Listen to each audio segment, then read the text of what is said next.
You got it locked on Roadium Radio.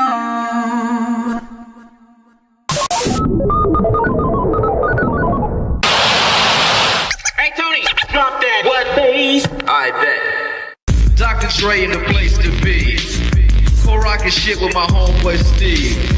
After Roadium, get stupid yo.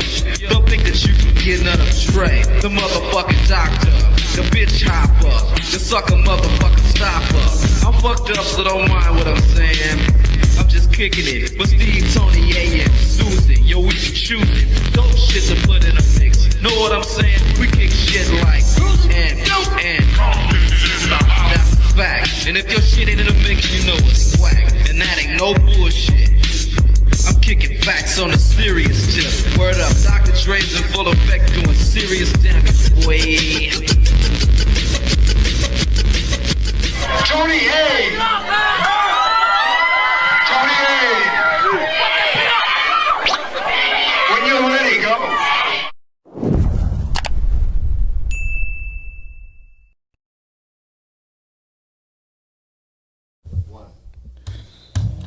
Welcome back, everybody, to Roadium Radio, episode 138. And I want to welcome everybody for tuning in.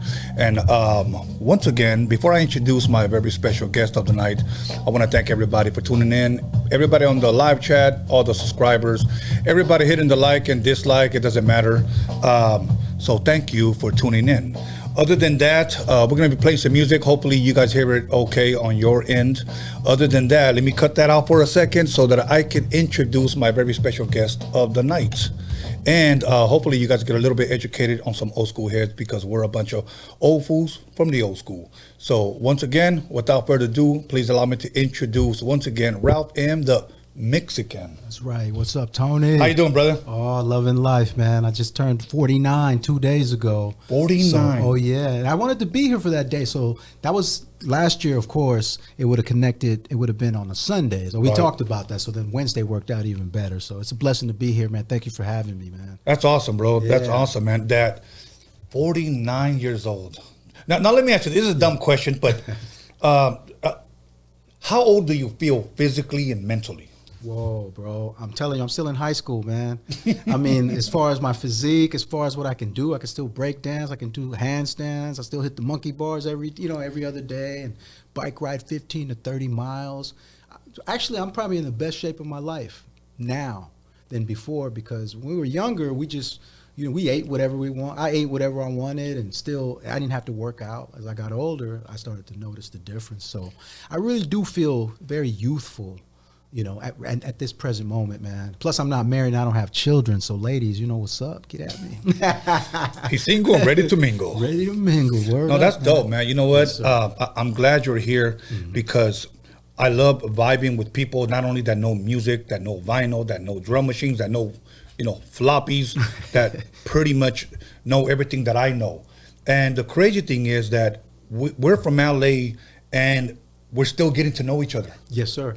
And that's a crazy thing, but it's a good thing that you're here, especially on this platform on Roadium Radio. Now, for people that may not know, where exactly did you grow up at? Like, where are you from? Well, I grew up right in, we call it Brookside. It's right at the south tip of Miracle Mile, but literally, I'm right in the cut, like San Vicente and Olympic. I'm right in the, I'm in the eye of that storm. There's no gangs over there, but except all around it. It's like they call it the four corner pocket, because you had Crips, you had Southsiders, you had Bloods, you had a little bit of everybody. But where I grew up at, there was no gangs. And then some of the first gangs were like Mansfield Hustlers. Right. Those were all my friends when I was growing up as a kid, but they weren't banging. They were just hustlers. And that was at the beginning of it. It was Mansfield Hustlers. And I remember Terrence Howard, the great actor, he used to live right across the street from my elementary school, and he was one of the Mansfielders at that time. And they were I remember I just saw it as a kid on the wall. It said, "We don't bang, we just slang." And I just thought that was so dope. And now it's a Gangster Crip set. It's Mansfield Gangster Crips. But I literally grew up on Highland Avenue, right in the eye of the storm, but away from all the danger. All my friends were the bangers, but I wasn't affiliated. And even to this day, never been affiliated. But So when people hit me up, they tell me, hey, where you from? I say Brookside. And they're like, that's just big question mark on their face. Right, You know what I'm right. saying? So, it is what it is, Right. I got a lot of love for that neighborhood, man, because it really helped me become who I am today, just well-versed. And, I grew up around everybody. So I saw a little bit of everything. It's really at the south tip of like where the Hasidic Jews are also, coming from Hollywood and all that. So my neighborhood, there's Jewish people in that neighborhood, but they're more American Jews. Like they're not the traditional with the locks and the yarmulkes. That's just a little bit north of me. So Highland Avenue, world famous Highland Ave, man. We actually moved there in 1976. I was very blessed, man, to grow up there, man. And there's so many people that have crossed paths. Like my next door neighbor, next door neighbor, Leonard Caston. He was a producer for Eddie Kendricks. He Keep on Trucking. Yeah. You check that credit, Leonard Caston, man. And they were connected to Willie Dixon, who was also a blues player, All-American. He's just a historic blues player, one of the pioneers as well, in Muddy Waters and with so many others, Howlin' Wolf. But Willie Dixon, they were from Chicago. And so that was the neighborhood that I was brought into. It was a majority. Nowadays, it's more Jewish and been more like Caucasians and stuff. Like I'm still probably like the only Hispanic in that neighborhood, as far as families and stuff, right? But the thing about it, it really helped me develop and have a respect for other cultures and just all these different things. So I was like, wow, I really am the Miracle Mile child. You know what I mean? Now you said you guys moved there in 1976. Yeah, 76. Where did you move from? Well, I was born in White Memorial Hospital. I was born at 7:20 p.m., February 22nd, White Memorial, East LA. And we lived on Vermont, right where the new police station is, right over by south of Olympic. Right. I literally grew up on Vermont for like the first 4 years of my life. And it's a trip because on that block, there was so much activity going on. My parents were young, and, they lived in this apartment complex that, like, my aunt lived there, parents lived there, their best friends, like everybody there was like, they were just best friends or family. So they would party every weekend. So I grew up around that environment where I would, hear the music, of course, and stuff in the background, Creedence Clearwater. I was still just a kid. That hadn't registered yet. Right. But I remember I remember, I have what do you call it? Like, just a slight memories of those moments. Right. You know what I'm saying? And it was a trip. And every time I go back there now, they call it El Turco Plaza, because the apartments were connected to this liquor store called El Turco. And I remember when I was a little kid, one of my cousins told me, yo, man, let's go in there and steal some candy. Just go in there and grab the candy. And then I walked in, and they used to call me Junior because I'm Ralph. My pops is Raphael. I'm Ralph Jr. And I remember I walked into the liquor store, and they just looking, oh, Junior, they loved me, they knew me. And I grabbed the candy and I ran out. And they were just shocked. So I remember I got in trouble for that, but it wasn't severe. But it was just like, whoa, he's somebody. They knew that somebody inspired me to do that. Right. Influenced me to do that. You know what I'm saying? So it's just funny, man. But Turco Plaza, man, that's really where Ralph M was brought when he came, into this world from directly from White Memorial. I was born in East LA, homie. You know what I mean? I just grew up in Miracle Mile / West Side. I'm glad you shared that story of you was stealing. I'm gonna tell you why. My first experience ever trying to steal, and I got caught, and I thank God I got caught because I was terrible. I was good at other things, but when it came to stealing, I was terrible. I remember one time they were having a water balloon fight in my neighborhood, and I just figured, let me walk to the liquor store. I think I was like in second grade. And I said, let me walk to the liquor store. And I remember walking in there barefooted. Back in the day when you used to walk, you were a kid, you walk around barefooted everywhere. Yeah. And I remember I had some Tough Skins and a white t-shirt. And for those of you who don't know what Tough Skins are. I love Tough Skins. Come on, man. Yeah. I had those. Yeah, those are from Kmart or probably even Zodi's back in the day. Woolworth. Remember Woolworth, Zodi's, of course. Yeah. Yeah. Hey, man, those were dope cords, bro. Those were the fly corduroys at that time, man. The Tough Skins. Hell yeah. I wanted those so bad, man. The brown, gray, black. And back then, whenever you got a hole in your pants, you got a patch. That's right. Today, girls walk around with holes everywhere, bro. Yeah, and it's like a style. You buying tore up jeans that we used to throw away. But walked into a liquor store, and it was called John's Liquor for everybody here from my neighborhood. Everybody knows John's Liquor. So I walked in there, and I'm walking around. My mistake was that I walked around the entire store about 5 times, scoping it out. Yeah. And I didn't realize that up here, there was a fucking... what do you call it? A mirror, where the guy from the register was looking at me. Yeah.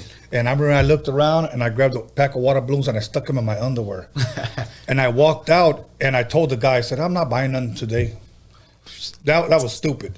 So I walk out and I'm waiting for the cars to stop, so I can cross. I'm thinking, hurry up. And I see the guy come out from the liquor store. Yeah. And I turned around and he goes like this to me. Get back here. Now, I could have fucking ran. Yeah. But I went in and he said like this, what do you have right there? He pointed down to my crotch, homie. And I said, my dick. What? That's what I told him. And he was like, inside your underwear. Right. He said, I saw you. And I said, okay. He said, you're probably going to have to call my mom then. So I gave him my number and he called my mom. And mom walked over there and whipped my ass in front of that man, bro. I'm talking about pull my hair where pieces of hair came out. I whipped my ass. I took it out, and he said, "No, we don't want it no more. He can have them." He said, "You did our job." Right. So she told me never to go by there no more. But I learned my lesson. Yeah, man. I never stole again. Real talk, y'all, and that's real parenting. I mean, that's what's missing these days. Of course, it can be extreme when it gets super violent, because I saw that growing up too with different relatives and stuff. And sometimes it would be like, whoa, like, you just lighten up on them. Right. But, you got to think, when you're a parent, like I'm not a parent, but I can only empathize with those who are, because I see the pressures that they go through, man. Right. And people ask me all the time, how'd you miss all those bullets, man? I don't even know, to be honest with you. You know what I'm saying? As far as having children and, getting caught up in that whole thing. In many ways, it's been like a blessing for me. Even though I feel kind of sometimes like, I'm like, oh man, I'm not married, I don't have children, but I'm still who I am, at the end of the day. And I do see that's what's missing back to the parenting as far as that situation. A little tough parenting, it's okay. I had a very, with a healthy fear of my parents. Absolutely. Yeah. And they didn't have to, beat me up and stuff, even though a few times I had to get disciplined. But I always knew, as a child, I knew it was like, hey, I don't want them knowing what I'm doing, because then they're just going to monitor me even more. And not that I was doing anything bad, but I always knew, like, hey man, just be good. Like, try to be as good as you can. You know what I'm saying? But there were times I messed up, of course. One thing I will say this, at least from what I see, I may be wrong. I don't live in everybody's neighborhood, but at least in my neighborhood, a lot of kids don't fear their parents anymore. And what I mean by fears is a respect. Yes. That if I do this, I'm gonna get fucked up. I can't do this. Believe me, I've seen it when kids yell at their parents. Cuss at their parents. I mean, even when I was just a little bit younger, when I was maybe right out of high school, I remember I went to a friend's house, and he had bought some lunch. We went over there to eat, and his mom grabbed some chicken off of his plate. It was like a pollo asado that we got from Tommy's Burger. Oh, okay. Yeah. She grabbed a piece of chicken, and it shocked me that he said, "Put it back, or I'll sock you in the fucking face." Now I'm like, yeah. I was, because I'm thinking I'm about to witness a murder right now. Yeah, right. And then she said, here's what the mom said, "God, I just wanted a little piece." He goes, "Put it back next time you ask." That's when I started seeing the decline of kids fearing their parents, bro. Sure. And in the 80s, man, no lie, man, I did have friends that would say stuff to their parents, and sometimes the parents would say F you. And it would be like, wait a minute, what the hell? Your parents just said F?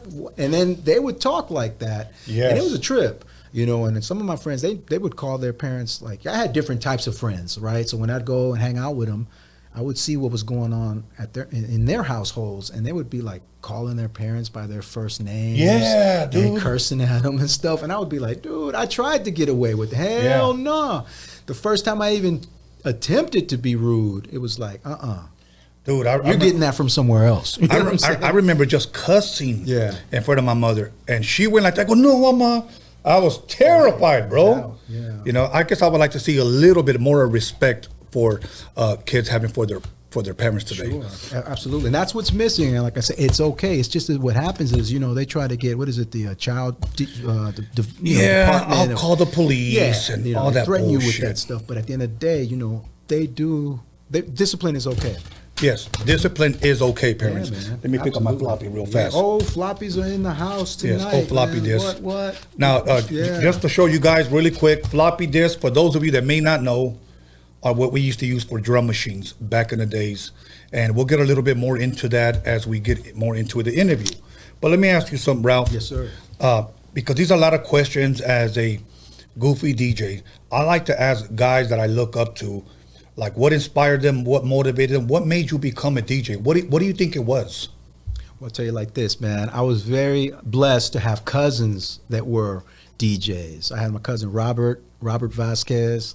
He was in a group called Magic Touch. Okay. And they were out of like Southgate, Linwood, right? So he was somebody in my life that inspired a lot. He put a lot, he planted those seeds, because he was like the first cat that I would hear. He would tell me stuff like, and they were listening to like Prince and Atomic Dog. Hell yeah. And Zap. And, I was maybe 9, 10 years old, but I was already a Radiohead since, I always tell people this. It's like when I was a young child, when I was a baby, parents bought me a record player. I had the little Mickey Mouse record player, etc. And I was playing their records, and they always tell me, you would just sit there and you would just look at the record. You would just look at it, like you would just study the revolutions per minute, like you just were in a zone. And I used to always love record labels. It was just a trip how it fascinated me as a child, just to see the many different types of labels from all the different companies and Motown, and oh man, and to this day I'm still like that. They were like baseball cards or comic books, something that was just so special to me. It just connected with me, and it would always spark my attention. I always be looking at different records, and it was just a good feeling inside, right? Yeah. So then from there, okay, I had the record player, etc. Then I went to the radio, and growing up, let's say I was 5, 6 years old. That's when I started listening to at 7, 8. I started listening to the Mighty 690, which was a radio station, AM 690, which was literally out of Tijuana, Mexico. Wow, I didn't know that part. Yeah, because they used to say the Mighty 690, Tijuana, Mexico. And it was amazing that we would get that in Los Angeles. Yeah. The Mighty 690. And they used to play so much good music, man. You would hear Earth, Wind and Fire, Let's Groove, hear Frankie Smith, Double Dutch Bus, Genius of Love, New Wave, all the different new wave funk that was coming in, Whip It, of course, Devo, all those groups, along with some of the soul groups. They didn't go that hard into the soul, but they would play stuff like, of course, Genius of Love. Like, I remember I tried to call one time and they answered, and I was like, can you play Planet Rock? And they were just like, okay, can you play Planet Rock? Never played that. Never played Zap. They didn't get that funky. But they didn't even play Atomic Dog. But they would play Rick James. Yeah. You'd hear Super Freak and stuff like that. So that's what just allowed me to get exposed to that funky music, man. Wow. And then for me, then my other friends going to Wilshire Crest Elementary School when I was there, from kindergarten till 6th grade. I mean, I graduated out in 1984. Throughout that time, majority of my friends were African American. Yeah. We had all types of cats around us, but in that neighborhood at that time, it was the majority was African American. So I always tell people, man, this neighborhood was very soulful, man. Like I tell you, man, my neighbor was Leonard Caston. And he was like, literally, like, when I started making beats and creating sounds and stuff, he was tripping off me. He was like, yo, like, he would always listen, and he would try to, we'd almost like go question and answer sometimes. Like, I'd be playing a beat and I could hear him playing along to that beat. But we never connected because I think I felt like he was intimidating because he was so dope, and I didn't know anything. I was just beginning. I was just starting off with loops and getting, so for me it was like, oh man, I was kind of embarrassed I was embarrassed of what I didn't know for whatever reason. I don't know. It was just being young and just kind of shy, like, nah, he knows too much. I didn't even know a lot of different things, like, okay, what's tuning? What's the structure of the keys? What's being out of tune? What is playing perfect pitch? Like those things always intimidated me because I would always go with the feeling. If it felt good, I'll just leave it alone. But I didn't know, like, what key is that in? Do these two notes make sense, or these two ideas that I'm combining? That's why those first Funk Dubious records were just so trippy. You know what I'm saying? Right. They were like what they would call unorthodox in a sense, you know, because I was just barely starting off on the SB 1200, and I was just experimenting. And sometimes, all of a sudden, I'd just create something. I'd be like, hey, you know what? Just leave it, save it, leave it. I don't know how the hell that happened, but it just happened, and save it. So that's, for me, it was just like, hey, man, just experiment, try things. Yeah. And so then from there, of course, you know, and I know you just asked me one question and I'm running with it. You know what I'm saying? Keep going. But I want to pretty much emphasize, as far as going back to like with the radio days and stuff like that. When I was a child, going back to the soul music and stuff, I literally grew up around the corner from KGFJ, which was 1100 South La Brea. I grew up on 1200 block of Highland, and I didn't know that that was a radio station. Wow. That's where I heard Planet Rock, Zap. I mean, when I heard it on the radio, I heard it in Linwood when I went to a party in 1982 with my parents. It was a Halloween party. I'll never forget this. That's when I saw hip hop. That was the very first time when I saw cholos pop locking and popping against each other. I mean, with the Charlie Brown shirts on, with the Lokes, and freaking, doing the freak, dancing to Message 2, Survival, Scorpio, looking for the, you know, all that new music. It was such an exciting time, dude. Oh, yeah, we were just God. listening to that on the way up here, dude. I listen to that every day. I've been listening to that for like probably the last 2 weeks, man. No, correct me if I'm wrong. That's what we called back then. Mm-hmm. There might be a different name. Mm-hmm. People call it techno hop, electro funk. There were different names that we would call that fast Planet Rock stuff. Yes, you know. And it was a trip because for so many years I didn't know what to call it. We were like, oh, that's called soul. That's called electric funk. Yeah. That's called electronic. We'd be like electric. I'd be like, dude, that's just like breaker music to me. You know what I'm saying? Yeah, it was. But you know, as far as the labeling of it, it was too much of that going on. And then like when Egyptian Lover and cats like that came on the scene, then they really you know, they just, you know, expanded on that, man. It was an exciting time. I was still in junior high school. I'll never forget being in the 6th grade and putting two of those big record players that they would have at the school when they would play records for us, or, you know, different things. They'd have the big speaker on the phonograph. Yeah.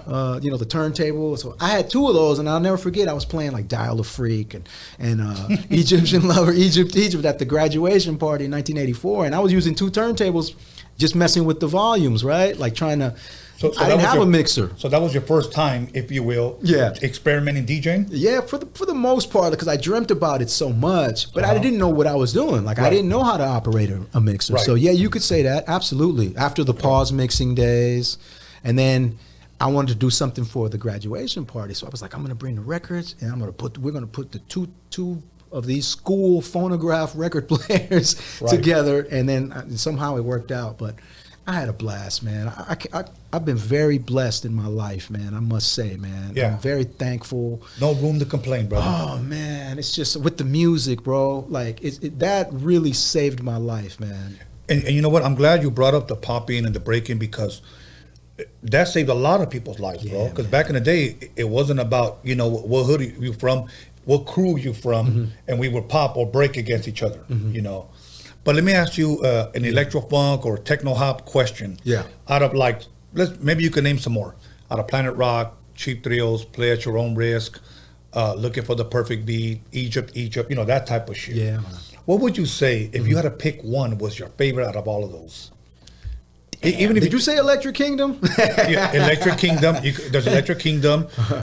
Remember Nasty Rock? Oh, come on. I love that record, man. Okay. I still play that record. Actually, that picture that we put for the flyer, I rocked that record. That was at a party that I showed up unannounced, and I love doing that, man. Especially when you get a chance to spin, because that's how we came up. Remember, we would go to flyer parties unannounced? Of course. And you'd get on. Yeah. Nobody was being stingy with the turntables or greedy, you know what I'm saying? Like, they would be like, hey, yo, you got some records, 5 records or 15 minutes, let's go. And today it's like, did you bring your needles?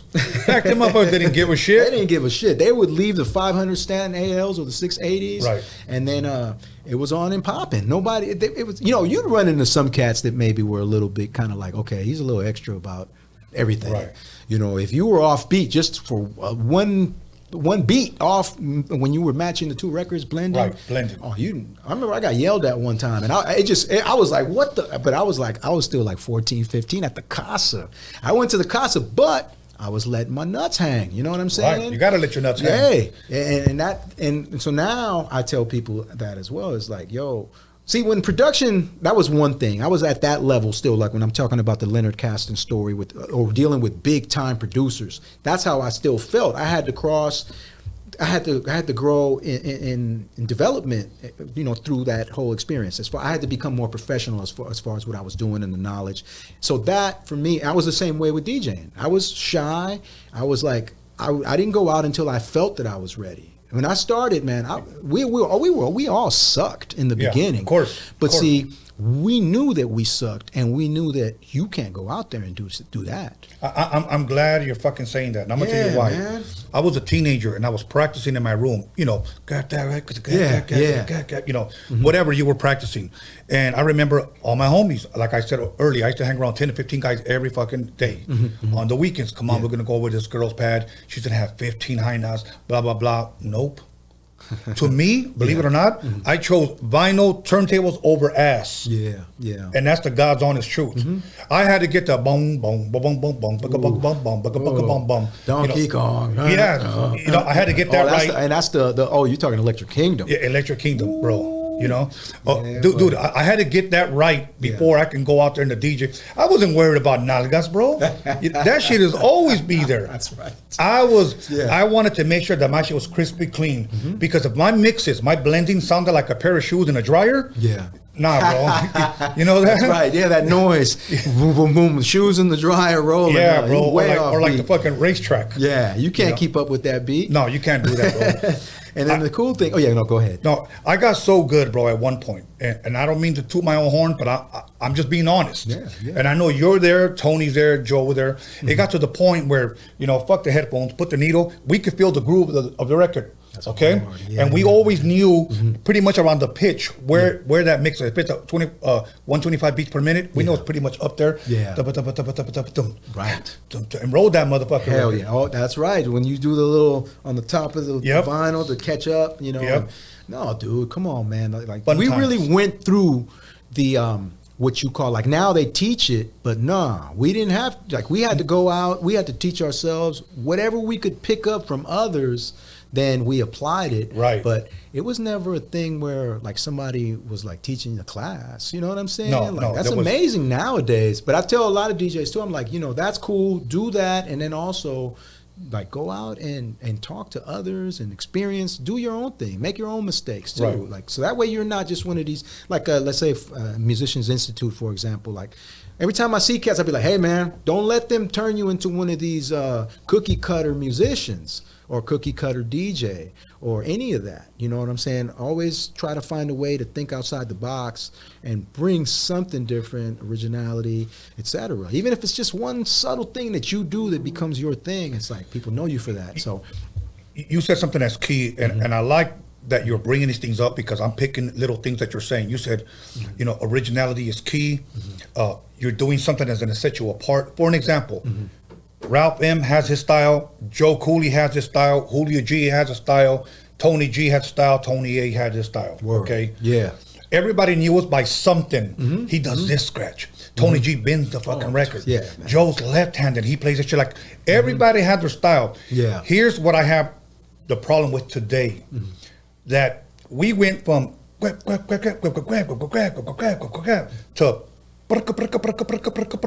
and all we're doing is flicking fingers today. Right. Every my opinion, DJ sounds the same today. No doubt. It's kind of like music today. Everybody sounds the same. I kind of call this the mumble rap version of DJing. Right. Because all these guys sound the same, bro. So. No doubt. Yeah, it's when you say, for example, okay, if you're a heavy metal musician, I mean, you're not just going on Planet Metal and just, you're not just doing, it's everybody just gets to the solo part right away, and there's no build up. I mean, I'm using that Right. when I'm speaking of this. I'm speaking of scratching. When you're DJing Right. scratching, like everybody just goes from A to Z. Like they want that Q-Bert scratch. They want to just be able to do that double click flare and the what is the other one? Damn, I forgot already. The crab scratch. You know what I'm saying? Yeah. I don't even know what. Yeah, I mean, there's just so many scratch. names, and it's amazing. And I give them so much respect because Yes. to me, like Q-Bert and them dudes, like that's rock and roll Hall of Fame stuff to me. And I always say that, man, because I felt that he brought something different. Yeah. He was there with us, and he did all those stuff, and then he expanded and he tapped into some Jimi Hendrix fly Yeah. type of, you know what I mean? See, Like but what you're saying, you know, what you're saying again, he was different. yeah, man. See, now if I want to be different, I can't be saying I need that Q-Bert scratch. Right. What about my scratch? Yeah, and the cool thing with him is that he's got that soul, man. So and same with like cats like D Styles, you know, them dudes. I really respect them because I really could feel the frequency that they're transmitting when they're scratching, dude. It's very soulful. Yeah. Now compared to these other cats that just get they want, like you said, that one little scratch and then they just do that. It's tough, man. You gotta have soul. You gotta know how to build it up and do the old school shit along with the new school stuff. Absolutely. And you know, freak it and have fun. And you know, so a lot of times I feel like, and cats just scratch the same sound. Here's what we're gonna do. let it We're go, gonna go ahead y'all. and press I mean, that's pause just right fun, there, and we're gonna go ahead and take a little break, y'all. Yeah, what's up? I What's up? know you're gonna dig this. Oh. And what we're gonna do, we're gonna take a 10-minute break. So make sure you call somebody, text somebody, slap the shit out of somebody, let them know that Ralph M, the Mexican, is in the motherfucking house. We're gonna get into some ultimate beats and breaks, and some floppy disks, SP12, and some more Ralph M. Word up. Beat rocking coming up. We'll be out here 10 minutes.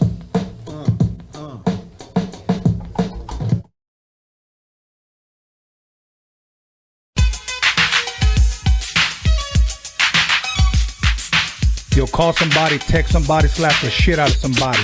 Let them know that Roadium Radio is live up in this biatch.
call somebody,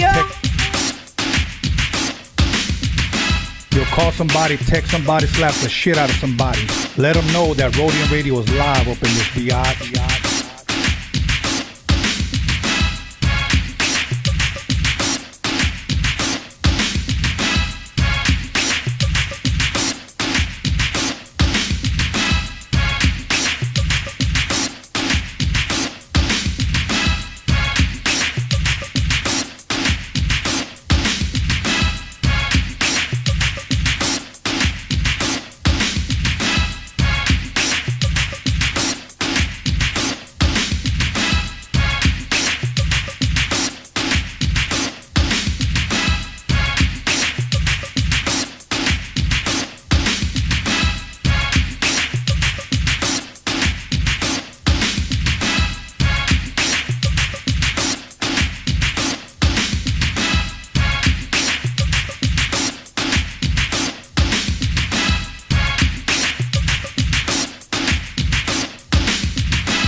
Testing 1 2 1 2.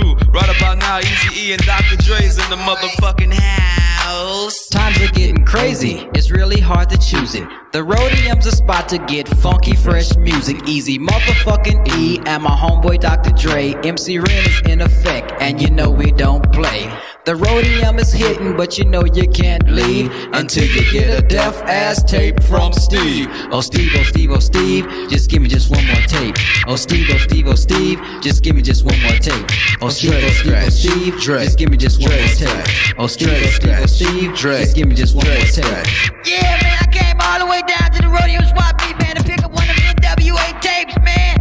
And I talked to homeboy Steve down there, man, and he said I'm fresh out of tapes, man. How the fuck you fresh out of tapes, man? He said cause they selling like hotcakes and shit, man. That's my man throwing down. Hey, what's for dinner? Hey, Tony, drop that. What bass? I bet. My name is the Croft, the C-R-A-W-F-O-R-D, the poet high C. Tony A, the wizard, just as cool as a visit. Thinking out of turn, stabbing pussy like a lizard. Oops, I'm sorry, homie, I didn't mean to say that. Steve is in the house, come on, won't you play that funky dope beat? You know you gotta throw me some Stanley ass Croft coming straight from the Roadium. You are now about to witness Tony A. Get funky. Tell her where you from. You don't think I'm living? Well, fuck you. Who knows Saturday night in LA? Yo, feeling kinda fancy. Stop what you're doing, cause I'm about to ruin the image and the style that you used to. What the hell are you looking for? Can a young man make money anymore? Wear my jeans and like freaking on the floor? Or is it my job to make sure I'm poor? Disruption, disorderable, nourish, not justify. Those that live at the FBI, look at mama's baby. Welcome back, everybody, to Roadium Radio, episode 138. And we're going to go ahead and jump right back into it with Ralph M., the Mixican. Sir. I got to say that right. I got to get mixed. The Mixican. Yes. Dope. You know, I'll tell you a quick story on that, man. Thanks to Julio G, man. He gave me that name right there in 1990 when we were on tour. He was with Mellow Man Ace, and I was with Kid Frost. And he was like, yo, man, you the Mixican. And I was like, okay, I'll take that. Thank you for coining that. You know what I'm saying? Right, that was dope. I got to give him credit for that. Word up, man. Thank you, Julio. And you know what's crazy with another thing real quick with Julio was like when I was telling you about Linwood and all that, yeah, he knew my cousins and he knew the group's Magic, but they didn't know that I was related to them because I didn't know Tony or Julio. I didn't know that. A lot of people think like, oh yeah, them dudes just like I got on real easy. Like, nah, dude, I didn't know them. You know what I'm saying? I had to prove myself, dude. Yeah. And I'll tell you that story if you want to get into it now or whatever we want to talk about. You know no, you can get into it, and then I'll tell you how I met Julio. Okay. So to trip this, so going back to 1982, right? Or, yes. You know, my parents, I'm 10 years, I'm like in the 5th grade or 4th, 5th grade. I believe it was like it was Halloween. I go to a Halloween party in Linwood with my parents because they had friends, the Diaz family that lived right on Virginia. Right next to Long Beach Boulevard. So it was like family and relatives. They were more like, family friends, you know what I'm saying? But the thing about that is they had a hell of a party and there were a lot of young people. They were just a little bit older than me and maybe around my age. So, but the ones that were like 13, 14, 15, they were the ones partying. And I was like 10. So I got exposed to that whole scene in Linwood. That's why I say when I went to Linwood, that's where I saw hip hop. Really for the first time. Because even in my neighborhood where I was at, I had African Americans all around me, but I wasn't really seeing it like that. I didn't see the dancing. I didn't see, I saw little bits and pieces of that, but I didn't see that. And then in '83, I was telling you, Terrence Howard, his used to live right. I used to see Terrence Howard, the great actor, as a child, dude. I saw him. I knew his mom. I knew his younger brother. He was my best friend. His name was Terrell. It was Terrence, Terrell, and Anthony. And their mother, she was beautiful, dude. She was gorgeous. Like how all the girls go crazy over Terrence Howard. Yeah. Like he looks like he's a male version of his mother in terms of the genetics and everything. She was gorgeous, man. And I just remember just being a kid. We were Cub Scouts. You know what I mean? With Terrell, I never saw him again after that time, but I'll never forget him, man, because he taught me how to b-boy, how to break dance. Wow. And I saw him doing that, and I was like, "What are you doing, man?" He was like breaking, and then he was like, and then another friend of mine, like a good friend of mine, Elgin, Dave, he was breaking too, and I was like, "What are y'all doing?" And then they was like, yo, man, they doing this in New York or something like that. And it just captivated me, man. I was like, dude, show me how to do that. And then so they took me into the hallway. We went away from the schoolyard, went into a little private area where the hallway was, where the floor was slippery. Right. And then that's when that's when I started learning my first baby steps of breaking and breakdancing. That's not 1983 at that time. Wow. So that was cool, man. Good times. Yeah. And I had already, like I said, been exposed to Linwood and that, but I didn't see breaking in Linwood. I saw popping. That was hard, man. To see cats at 3 a.m. battling each other, dude. Like, you know, Linwood was like purple and gold. That was Linwood High School. That was those colors, those Laker colors, right? So cats would come out, and sometimes you'd have gangs. You had the Tortilla Flats. You'd have the East Side. You'd have what was it, 38th Street. You have, it was heavy dudes over there on that block and at that party, man. Right, I remember fools got socked at the end of the night, dude. There's some dude got socked. And then they threw on, then he got on the bike and he put Do-Wah Diddy on and drove off in the beach cruiser with the radio on the handlebars. You know, it was like 1 a.m. or something like that. Right, you know what I mean? So when I saw that, I remember we were just like, I was just tripping out.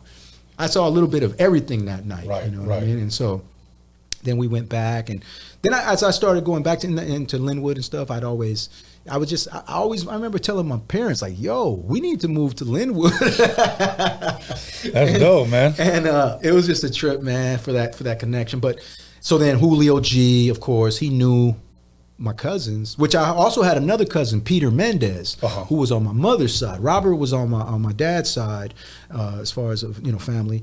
My cousin Peter Mendez, he was a DJ also. And this is 1984, and he had the big system. Like, he actually had the Serwin Vegas and the turntable, and he had the whole light show, and you know, he was doing it big time, right, as far as the mobile DJ thing was concerned. Yes. And I was just picking his brain. You know, they lived in Lincoln Heights, and so whenever we'd go over there, you know, Happy Valley and all those areas also, like the gangs and stuff around. Everything that wherever I was doing, there was always some type of gang or something, you know, that I would always register in my mind.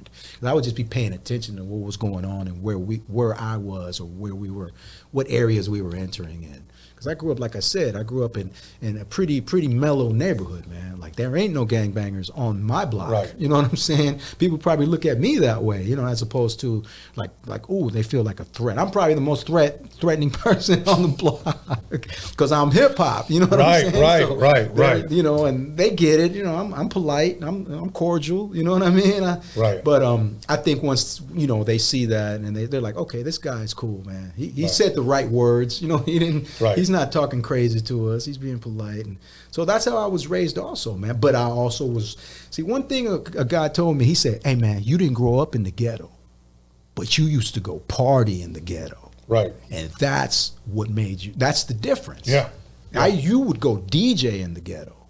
You'd go to those ghetto parties, see. So that was why you have such a connection. You know what I'm saying? And you know what, Ralph? That's what shaped and molded a lot of us, bro. Mm-hmm. That we went in the fucking trenches, bro. Mm-hmm. Where shit can go off at any fucking time. But if you were a fucking dope DJ, you won everybody over, bro. That's right. Everybody over. Yeah, man. And those were fun times, man. Come on, man. Remember the flyer parties, man? Of course. That whole time where, you know, cats were, you know, like I said, man, they put you on the flyer. I mean, my group's name was Magnifique.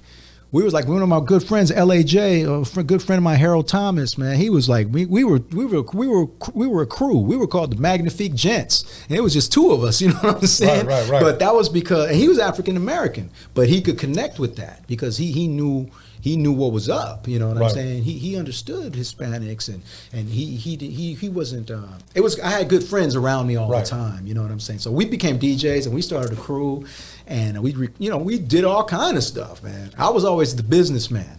Okay. You know, I was always the one that's like, okay, so this is what's going to happen, man. We're going to make $150. We're going to go rent the speakers from Astro for $50, and then we're going to keep $100, and then we got to get your dad to give us a ride. Rest in peace, Harold Sr., man, another influence, very inspirational person in my life. You know what I mean? This guy was like a guy that was a lights and props guy at KTLA for like 40 years. He worked in morning news, and he worked on Soul Train, different shows, Mary Tyler Moore, what else, Solid Gold. Like, he was working on those sets. You know, he was seeing Prince and all those artists come through and doing their sets for television. Bro, and so I would always pick his brain. He taught me about Hollywood and what to watch out for.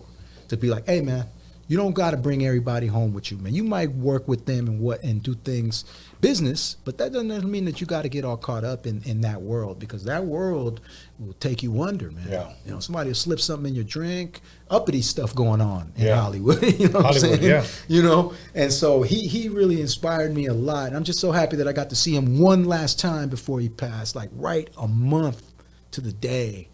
And he was a very special person in my life also, man. He taught me so much on how to be, just to be aware, you know? Two things, Ralph, that Yes, you sir. brought up that I want to talk about, and we're going to switch gears up a little bit. man. Okay, Julio G. Yeah. My mom, I'm a Swamp Meet baby. My mom was selling at the Vermont Swamp Meet in the city of Gardena. This is where, I don't know if you remember Ascot, where they used to race cars, but it was right across the street. There was a swamp meet called the Vermont Swamp Meet, for those of you that live in the harbor area. And there was a guy named Eric. He was from Southgate, I believe. And chubby guy, he sold corduroys, 501s, slacks, or whatever. Yeah. I was probably about 15 years old, because I met Joe Cooley, I want to say around 14 years old. And that's the guy that became like my mentor. So he used to do mixtapes. When I say mixtapes, these weren't 4-track, these were turntables, you know. Yeah. So like Let's Work, Body Talk, and The Beat Goes On by Orbit, that type of shit. Yeah. So I'm just playing his shit, you know, and I'm just sitting there watching the stand, and some guy walks up to me and goes, "Who's that?" He goes, and I said, "Oh, that's the guy named Joe Cooley." He said, "Would you sell me a tape?" And I said, "Yeah." And he goes, "I'll give you $10." And I'm thinking, no shit. So I went and bought some cheap tapes. Yeah. You know, when you get 3 for like $1. Oh yeah, I remember those. The 3-pack. Yeah. So my brother had a double cassette. Yeah. I just burned it, you know, and I gave it to him. The next week I saw him again. The third week he tells me, he says, "Why don't you come check out one of our parties that we're gonna have in Linwood?" Yes. And I said, "All right, cool." I went, and it wasn't pretty like packed, but there was a lot of people. What I mean by a lot of people there was enough people there to get a good party going. Yeah. DJing was there. He DJ'd. He was good and everything. Wow. And so I said, "Why don't you come where I DJ?" And we invited him, and Joe Cooley was going to be there. I was going to be there, and a couple of other M-Walk. Yeah. Okay. Man. And this guy was Julio G.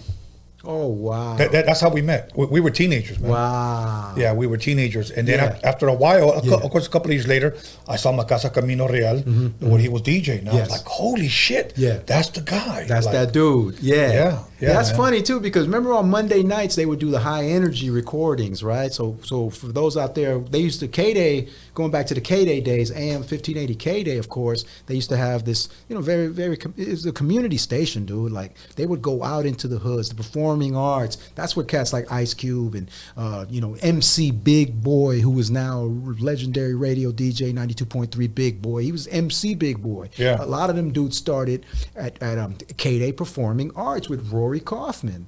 You know what I'm saying? And also, that's why my man, shout out to, I got to put respect on his name, Matthew McDaniels. He's the guy that's got all the footage That's to amazing. this day. Because Rory Kaufman brought him into the circle. You know what I'm saying? And luckily I was able to meet him as well. But I would have dreams about that type of stuff. And it was funny because as far as being a DJ, I would have dreams of being a K-Day mix master and wanting to be on the radio. Like I really wanted to push my name further. I always remember I would tell myself, I was like, okay, when I had when I actually seen it, I said, okay, what am I gonna do? I was like, am I gonna I said, I gotta get on the radio. That's the only way I'm gonna be more known. Right. That's the only way. We had no social media. Yeah. You know, I had to be with the best at that time. And at that time, it was K-Day Mix Masters. I mean, along with, of course, Uncle Jam's Army and, you know, the Ocean Wave Productions. You know what I'm saying? Ultra Wave, excuse me. Ultra Wave Productions. Rest in peace to Gregory Everett. G-Bo, another guy that was, I mean, these parts, like DJ General Lee. Yeah. That dude was bad, man. Yeah. And so was G-Bo. And so I had little bits and pieces of different episodes, if you will, of things that inspired me. Like I'll tell you a quick story as far as, and I'll get back to the Julio G story real quick, just because I got to put respect on G-Bo's name. And simply because he just passed away. He passed away on January 27th, which was, I believe, due to COVID, et cetera. And, you know, of course, you know, deepest regards to his family. And of course, he will live forever. I will always tell his story of how I met him. It was the spring of 1986. I was still in junior high school. I went to a Fairfax, like a spring break party, and Ultra Wave was DJing in the gym, and they were rocking. I mean, that was when like the trendy scene was kicking in, and cats were, you know, just like how we had our disco scene, high energy scene, and that type of thing. African Americans were doing their thing with the flat tops and the tapered pants, creepers. They were dancing. You know, that's where this RoboCop and you know all those different dances came from. The Smurf, and you know, and at that time they were doing like the gas and the creep and all these different dances, right? And it was cool West Side stuff that was going on, and a lot of these cats were dance crews. That's where the Far Side came out of. They were the jammers. They went to Fairfax, you know. So I go to Fairfax to go check out and that was at that time when they were dancing. They had the Naughty Boys, the Soul Brothers, all that started at Fairfax, literally. Going to different places like the Ukrainian Center, just jams, going to Veterans Memorial in Culver City. It's like the big Coliseum. It's like it's basically it's a hall. I believe it's the Veterans Memorial. And so party spots. So so with Jibo, when I walk into the room at Fairfax Spring Break, I'm watching General Lee tearing it up. And he was a DJ that would have a little 22 right on the side of his pocket, and you could see it. Like he was a big heavy set dude, but he was fast on the turntables, playing R9 and Clear and jamming, dude, playing, you know, Rock the Bells, and he was rocking, dude, and they were dancing to everything. I'm talking about jam-packed. I'm talking about good times right there, man. People dancing, man. And it was an exciting thing for me to see because I was witnessing General Lee, and then I met Jibo, and I just introduced myself to him. And I was DJ Crush at the time. My name was DJ Crush. Yeah, that was 85, 86, right? Then after when Crush Groove came out, I let it go. You know what I mean? But I was literally DJ Crush in the beginning, right? Now you got some guy in Japan, I think, as DJ Crush, some dude named DJ Crush, yeah. I thought it was a fly name, so I kept, you know, at that time, B-Boy. I had my belt buckle just like Tony A right here, no doubt. It was, and so anyhow, so with Jibo, I go, I just somehow met him, and I was like, he saw my name. He's like, oh, so you DJ? He was like, you want to get on? And I was like, yeah, but I was kind of 50-50 with it, but I got on. I was good enough at that point where I knew I could get on. So he let me get on with the R9s. So I got on. I wasn't fast yet. I wasn't quick on the you know, I couldn't chase the record down as quick as I wanted to. I wasn't hitting them on the ones. I was probably hitting it every 4 bars or something, or maybe 8 bars. Right. You know, I was slow at that point in terms of DJing as far as quickness. And that was the one thing that he taught me. But he let me get on, and he let me, you know, get in front of that crowd and just get a taste of that for a second. I could hear cats in the background like, man, I knew we shouldn't have let him get on. You know what I'm saying? Like, but they were cool though. Right. And they were real gracious about it because he let me get on. And that night I saw other cats get on, like TDF, with Too Damn Fresh. There was a group that was down with Rhyme Syndicate when the Rhyme Syndicate did when they did their compilation. Right. Yeah, they were on one of the groups, TDF, that was on there. So they were kind of like from that side of town. I saw them that night. I saw their DJ. I believe his name was Tony T. He was a bad dude too, man. He was killing It's Times, man. But the one thing Jibo told me that night, he said, yo, man, you good, man. He said, you got skills, man. You just need to be quicker. You just need to practice more on repeating. You know, you just got to be quicker. You got to be quicker because everything. And he was rocking the party like that, dude. I mean, like hitting the fours, and everybody's still dancing, dude. Like it was like, whoa, you couldn't even get them off the dance floor, dude. Okay, I'm glad you said that because I need to say something. Mm-hmm.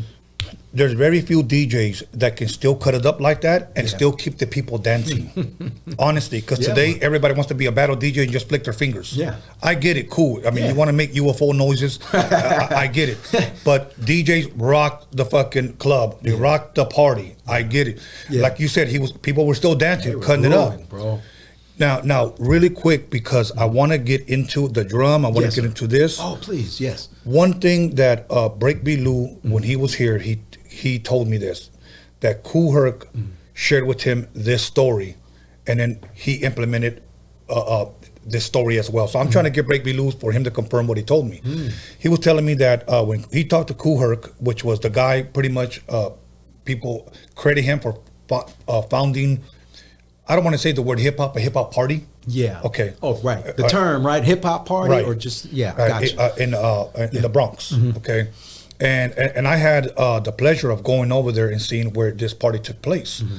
And he was telling me that Kool Herc told him that he would find little breaks in the record. You know, for an example, let's just say you have a James Brown record, for example.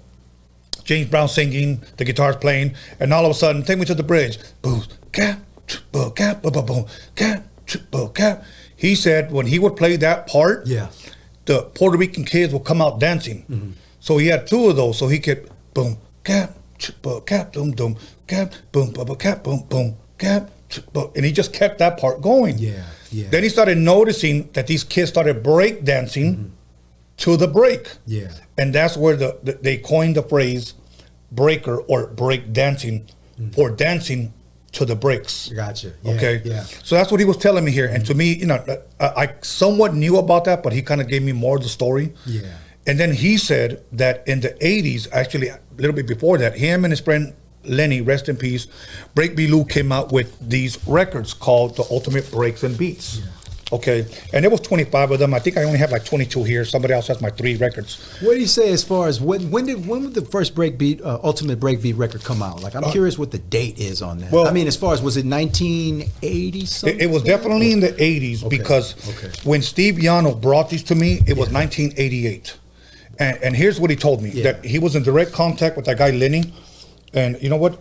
Maybe you can, if you want to look at them. There's one where they give him a dedication. I think it's the 25th one, right? Because there was 24 breakbeats, right? Yeah, and then they did like an anniversary, and then on the back of that one, I think it says dedicated to. I think it might be the first one. There it is. It's the 25th. Yes. Yeah, this one right here. And then what does it say on the back? Yeah, it's Chep Nunez who had passed away. Right. He was one of the Latin Rascals, right? Is that cat? Yeah, but Lenny and Breakbeat Lou were the guys who actually released them. Breakbeat Lou is the guy who edited them. So let's just say on the part of the break, he actually cut and spliced and made it longer for the DJs. Wow. Okay. So they released them, and Steve was in contact with those guys. So when he brought him in, he told Dr. Dre, because Steve was in contact with Dr. Dre at the time, and they were barely doing the NWA's, Straight Outta Compton, Eazy-E, the Above the Laws, the DOCs, the Michelet's albums. So Steve brings me all 25 copies, and he tells me, you and Dr. Dre are the only guys that have these records on the West Coast. And I said, for reals? I didn't, and I'll be real with you. I didn't know what they were. He goes, they're called break records. So Steve started telling me, he goes, watch, play it. And of course, one of them was,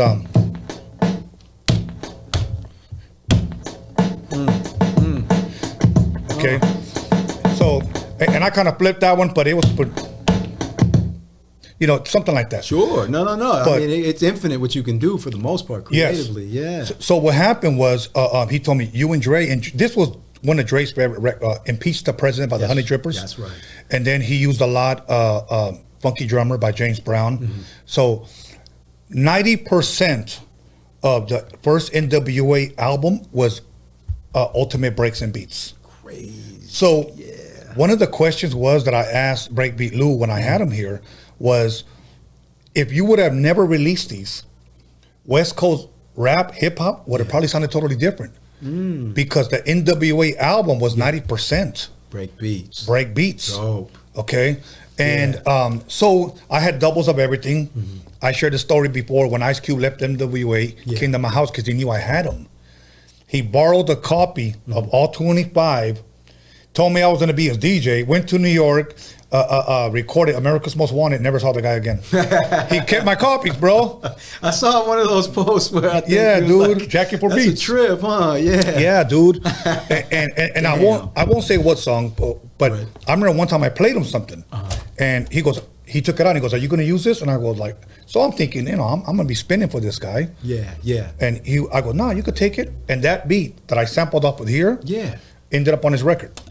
Damn, what song was it? I'll tell you during the okay, all right. Yeah, that's crazy. Yeah, dude, I did it, and it I was like, that's my shit. Yeah. So I remember I called Steve, and I go, hey, man, he didn't give me no credit.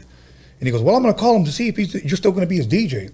Never got a hold of him. Probably changed his number or something. It's all good. You know what? I got love for Cube. Yeah, no, he blew up after that. What? That was when he left the group, right? Yeah. And dude.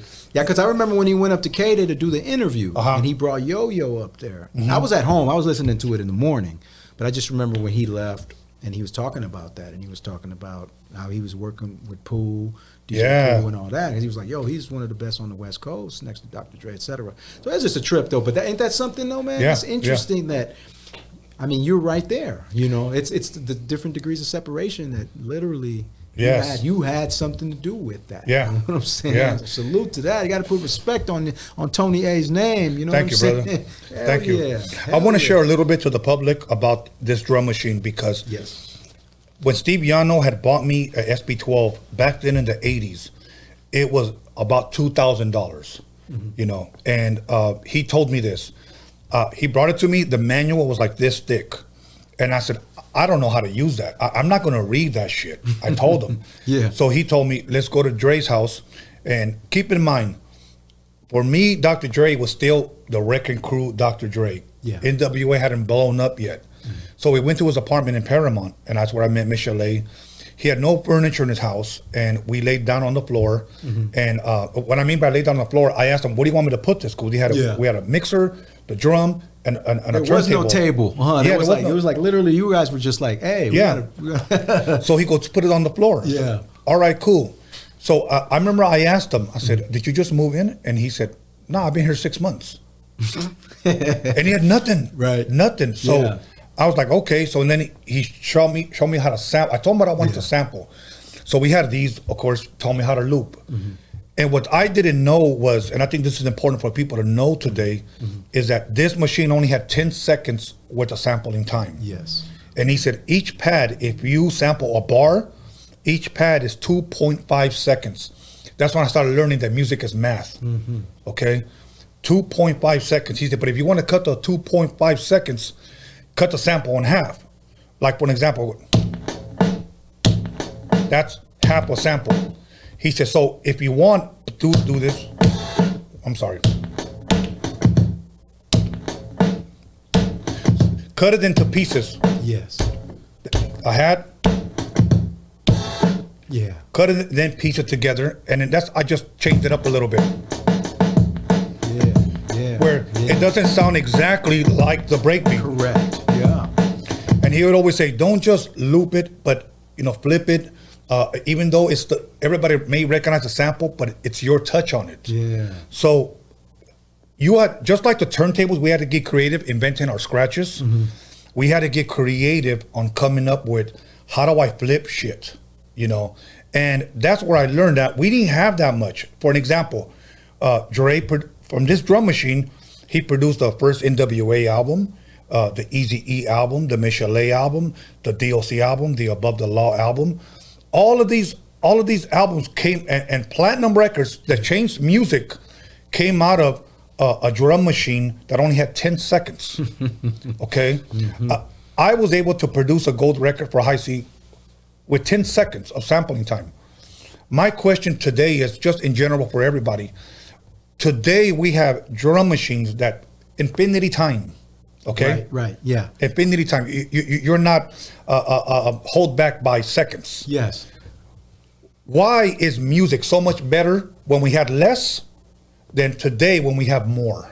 That's true. It's so true. I guess it's because a lot of the times too, like you say, when you got too much space for creativity, it's almost like you're in over your head. Like you got too many options. Yes. One thing about that SB1200 for me, man, when I got on it, it was probably one of the greatest instruments created for creating a song on the fly, like without having to do all this extra stuff. Like you could literally just compose a beat and create the structure of a song, which of course today it still applies, man. I go to that drum machine just to get inspiration. Yeah. Just so that I can know that it's like, hey, dude, less is more sometimes. Yes. It's very important to understand those things. With music, too, it's about space. It's about having that rhythm and things working together and not being cluttered. I had to learn those things, man, because I used to always think like, oh, everything just got to be on top of all this stuff on top of each other, like painting, just having unlimited amounts of paint. Right. But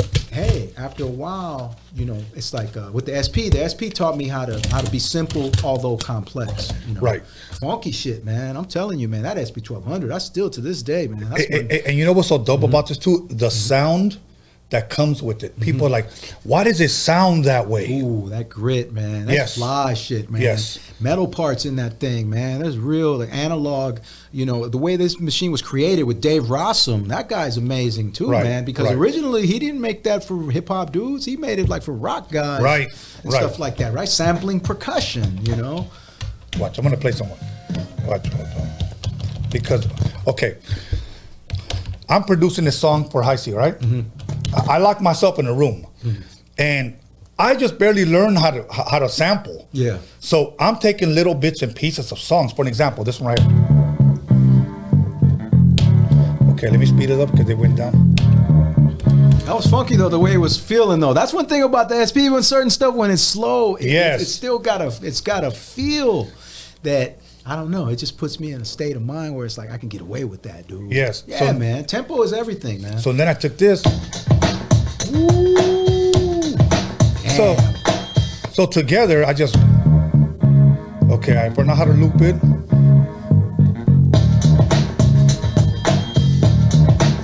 High C walks into the room and he just starts rapping, bro.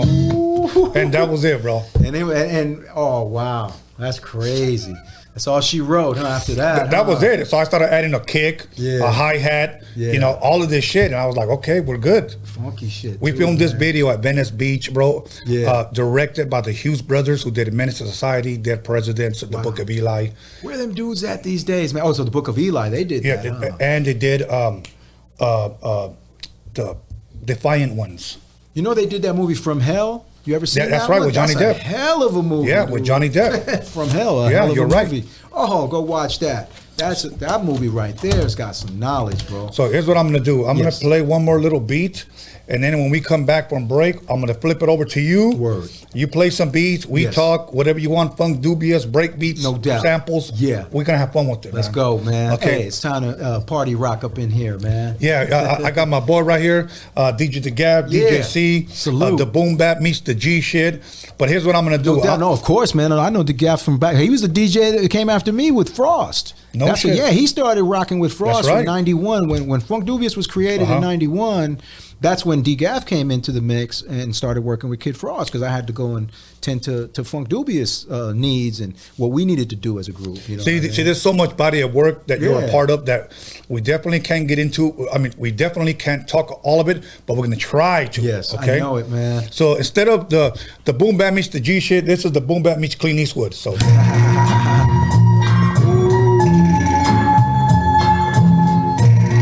This one was in 2003.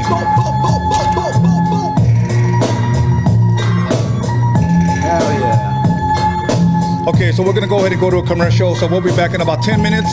So make sure you guys call somebody, text somebody, slap the shit out of somebody, let them know that Ralph M. the Mexican is in the motherfucking building. And we'll be back. Make my day. Funky, funky, funky, funky.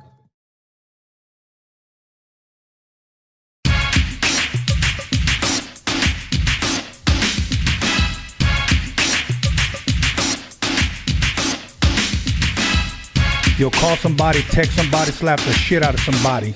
Let them know that Roadium Radio is live up in this biatch.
Call somebody, text somebody, slap the shit out of somebody.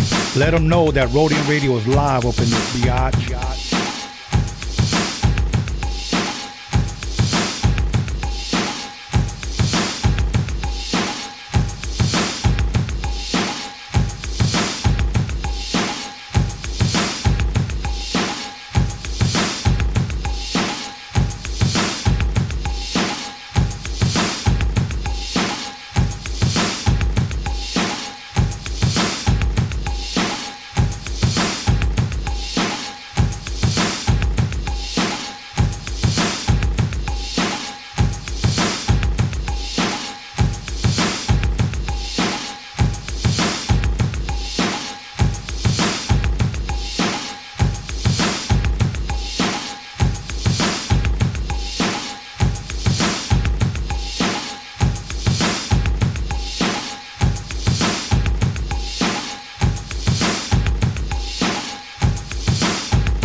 Roadium with the funky drum, and you know my man Steve can get some.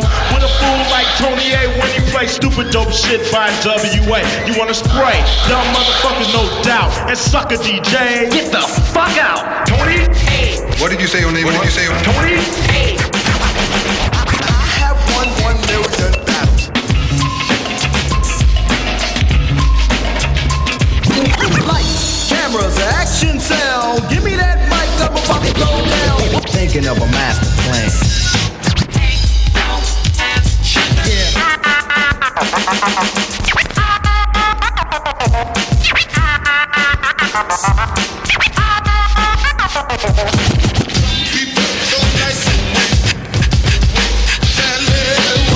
This story's funny. I met this girl and she had money. Yo, right about now, Dr. Dre is in effect. COMPTON shit up with my man Steve at the Roadium swap meet. And we here to lay it on the line. To all them sucker niggas out there claiming our tapes and shit, we just got one thing to say. Never catch you boy, your ass is mine. Never catch you boy, your ass is mine. Never catch you boy, your ass is mine. Yeah! Now my name is Dr. Dre. Now my name is Dr. Dre. Now my name is Dr. Dre.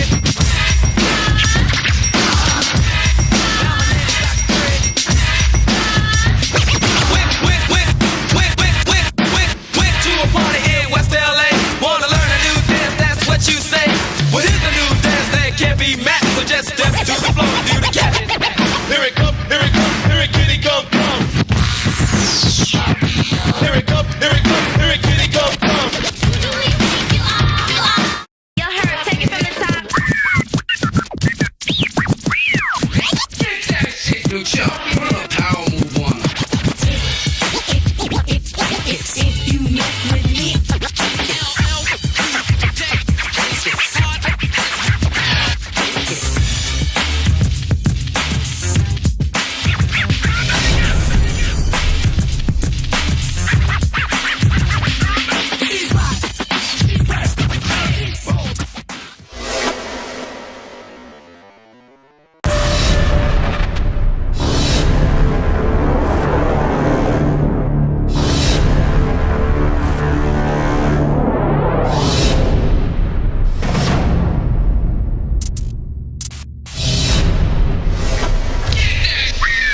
Yo, this is how I see it. Tony A chilling at the Roadium with my homeboy Steve.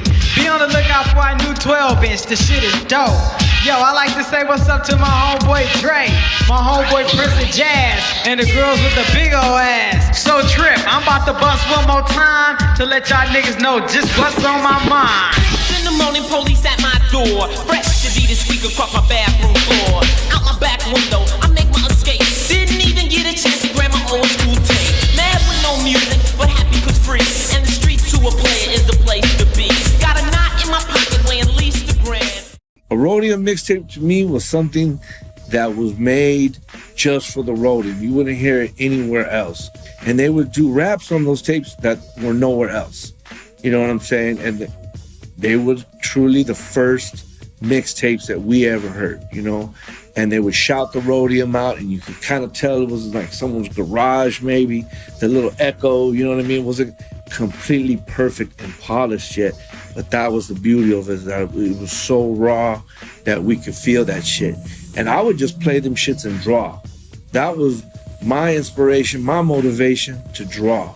So I always had to have some type of music. You know, if it wasn't the Dynamic Superiors or the Temprees or some funk playing, it was, you know, second to none. It was quick. It was the Penthouse Players, you know, High C.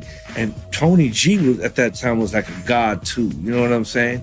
He was out there DJing Latin freestyle parties, and all the girls had their hairspray like a lion and shit, and hickeys on their neck, and man, pushing strollers, and we'd be like, ooh, look at, you know, these parties at La Casa and shit, you know what I'm saying, in downtown, and mini trucks, and beds were folded in the air like transformers and shit in the boulevard, coming up, changing and flipping, and subwoofers beating before the person even hit the corner. You get goosebumps, like, damn, and Elko would bend the corner on Dayton's, and you were like, ooh, that fool's strapped right there. That fool gotta be strapped. Motherfucker had candy ribbons, little Willie ribbons from Compton on the side of his shit. Jerry curl dripping all over his shit. Bent over to the side, bumping that fucking Roadium shit. And he had a tape that only came from right there. And if you didn't know about that place, or you didn't live in that area, you didn't have that shit. So that's kind of one up that the Harbor area had on a lot of other people. Compton was next door, but that Harbor area was ended in Gardena. You know what I'm saying? So, man, those were great times, man. A Roadium mixtape is like a kilo of cocaine. It's like a kilo of amigo powder. You get that shit, you cut that motherfucker open, and you put it in your motherfucking CD player, and you start listening, and you be like, that's dope, shit, this is dope. How you do that? But really, a Roadium mixtape, bro, if you haven't experienced it, and you was in hip-hop back then, I don't know what the hell you was doing. You done fucked up. A Roadium mixtape is like, it's a kilo of cocaine. Music-wise, I'm saying, motherfucker. Man, that's a little tough, but I'll tell you what, it was the best thing ever for me, man. It was just kind of like something you never heard about. And especially West Coast was not getting that shine at the time, you know? So you would go to this place and they would make a custom tape, like, you know?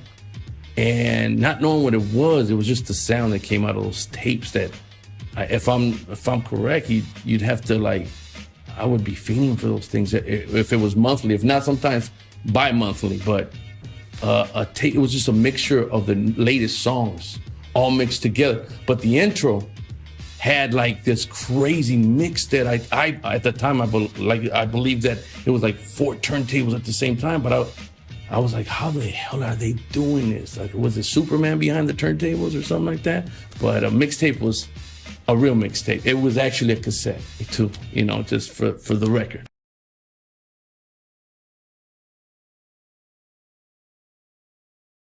Yo, right about now, Dr. Dre is in effect. Cold tearing shit up with my man Steve at the Roadium swap meet. And we here to lay it on the line. To all them sucker niggas out there claiming our tapes and shit, we just got one thing to say. Live cause you want your ass is mine. Live cause you want your ass is mine. Live cause you want your ass is mine. Yeah! Now my name is Dr. Dre. I'm the baby. Now my name is Dr. Dre. Now my name is Dr. Dre.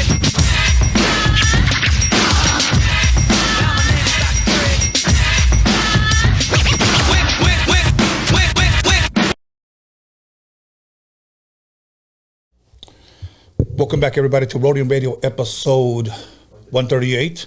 And this is the SP1200, the Ultimate Breaks and Beats, and the floppy disk edition with none other than Ralph M., the Mixican.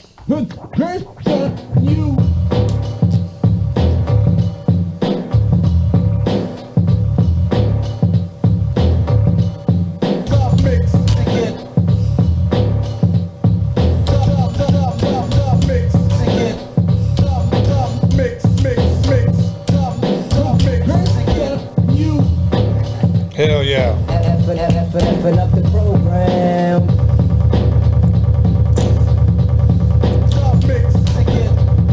Effing up the program.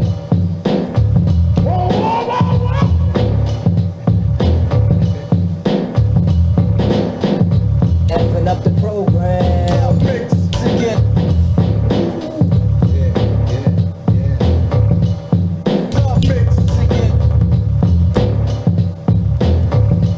Effing up the program.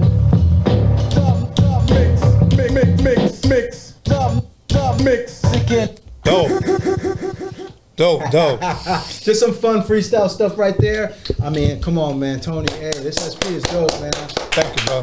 I was able to chop that record up right there. See, you hear that of course. I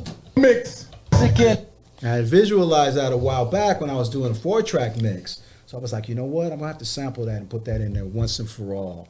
Because I did that, it was like in the 90s. And you know, we'd always, of course, I gotta put respect on Crazy Tunes, DJ Crazy Tunes' name, because he was one of the greatest 4-track DJs that I'd ever seen. He taught me how to work my 4-track, you know, so in 1989. And so he helped also plant that seed of development where it was just like, be imaginative, man. You could say anything you gotta want, have, man. You gotta have imagination, bro. See, and he most certainly did. You know, rest in peace to that rest king in peace. Right there. Word up. See, and that's where it sets us apart from a lot of people, that we had creativity, we had imagination. Today, you can actually sell that. You put it together, somebody will start playing it, look good doing it, but they didn't put it together. Yeah, that's right. You know? Yeah, no, definitely. Like, and it goes back to that. It goes back to that 10,000 hours of anything that you put your time into, focused attention, you will be a master, you know? And then, so of course, between the two of us, I mean, come on, man, we got over 60 years of experience if you combine that. Yeah. I mean, 30 plus years, each one of us, etc. But the thing about it is that that was where I learned.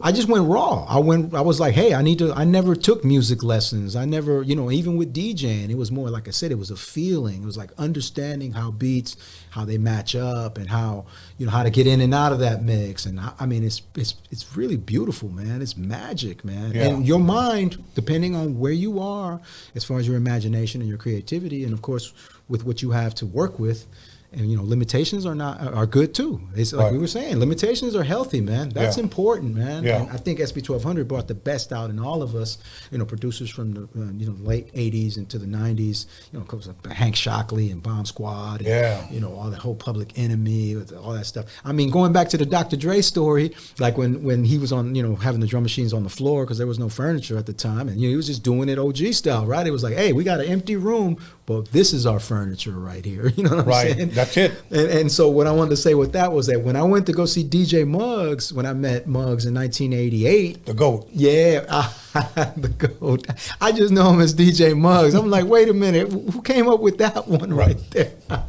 That's what people call him, brother. What's up, Muggs? Hey, so the thing with Muggs too was he was on the same thing. I walked into the room, and I know B-Real was here recently, and he was telling you the story about how they lived together. Yeah. Like, that was right when I started hanging out with them. That's when I started hanging out with Muggs, and he had the same situation. He had a beanbag, SP1200 on the floor, and the turntables on the table, and that was it. And it was raw dog. And when I walked into that room, he was going at it, and he was about it. He was just in there going in, you know, just playing his music and developing. And so when I saw that, I still wasn't on the SP1200, but at that point, I was in 12th grade of high school. Aladdin had just won the 1989 the DMC, you know, the New Music Seminar, killing stuff. DJ Aladdin, man, I met him when I was 13 years old, and then I saw him later when we became mix masters. So there was all these different people in my life that I crossed paths with. And then I saw them later in life, or if we had shared a moment, like with Aladdin. I'll never forget the first time I went to World on Wheels to try out for the K-Day Mixmasters in 1985. It was like in the fall of '85. I was in the 8th grade. I'll never forget, I snuck out of the house and got in trouble for that too. Actually, I got caught, but I didn't really get in trouble. But I got caught. Right. I'll admit that. But the thing about that, that was the first time I saw a DJ competition. I had never seen that. And I had just started getting good enough. I still had the belt drive turntables, the SLBD ones. I went to the World on Wheels, which was literally across this, like where I grew up. World on Wheels was like 3 blocks on the other side of San Vicente. See, I was still on what you would consider like, okay, that's still once you get on the other side of San Vicente, and then it's Pico, and then it's Venice. Right. That's different. That's where the hood shit starts. Right. But where I lived at, that's like, I'm right at the south tip of still the nice Miracle Mile, that whole area, and still quiet and all that. It's like Beverly Hills in a sense, you know what I mean? But once you get on the other side of San Vicente, Pico, La Brea, Venice, La Brea, World on Wheels right there at San Vicente, where Venice and San Vicente cross, where San Vicente ends, and then it merges into Venice. So that's my stomping grounds. I go there. I meet DJ Aladdin. I meet Hen G. I see DJ Joe Cooley for the first time. DJ M Walk for the first time. Hell yeah. I see this other dude named DJ Boulevard Rod, who's like from Ultra Wave Productions, also in there killing it. There were some badass DJs that night. Incredible DJs, killing the fucking Let's Jams, all the Unknown DJ records, the It's Times, R9s, Clear. Jam. Oh man, Pac Jam. Electric Kingdom. Yeah, man. And so that night, it was the first night I met Tony G, but we didn't know each other. Tony G almost threw me out of World on Wheels that night. No shit. Because I was on the turntable so tough. Tripping. I went there for a DJ competition and didn't bring no records. I brought no, because I didn't know. Nobody, I had to learn these things. See, that was one thing that, now, we didn't have to bring needles, but we did have to bring our own records. Records, please. Yeah, bro. And I'm thinking in my mind, oh no, they're going to have everything there for me. That makes sense. K-Day, Greg Mack's going to be there. They're going to be nice. They're going to be like, oh, you want to use this record? Yeah, go ahead. I go there, and then that's when I meet Aladdin. And we're pretty much the same age. He was probably maybe a year or two older than me. But I'll never forget him because he just had such I don't know, we're both Pisces too, so we connected not through that, but there was just a connection there. And so Aladdin, young Aladdin, I think he wasn't even DJ Aladdin yet, and I don't even want to say what his name was because it could be wrong, but I know what it was. But he got on after me, and I sucked. I was whack. I remember that was the first time I was on the Techniques 1200s.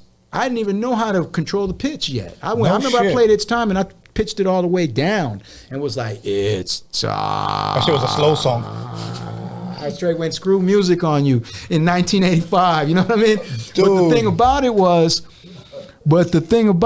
that was so cool about that was that even Greg Mack was giving me props. He was like, yo, we got 13-year-old Ralph Medrano on the Wheels of Steel right now. And then, he was just messing with me, but I was whack, dude. But it taught me what I needed to do to become better, and I had to get out there and embarrass myself a little bit. But when Aladdin got on after me, he started killing the R9s and the Clears. And I just remember he got on with some of Tony's. I forgot who let us borrow some records, because that's me and Aladdin were hustling. We were like, yo, can we use some records, man? What's up, man? Can we use them? And I remember him telling me when we kept hearing R9 in the background. And he was like, man, that's my favorite song, man. And then there's just that R9, boy, that's Cybertron. Juan Atkins and them dudes from Detroit, right? But so then boom, Aladdin, okay, cool, he ends up getting on, and I'm like, yo, this dude, he was killing the snares. Even Tony G with all them dudes, they was like, yo, 1, 2, 3, whoa, like they was giving him props, right? And with me, for me with Tony, I was getting so close to the turntables that Tony was like, he was like, hey, I'm gonna tell you one last time, dude. And I always tell him that, right? Because I was a kid, man. I was 13 years old. He was probably about maybe 20, 21.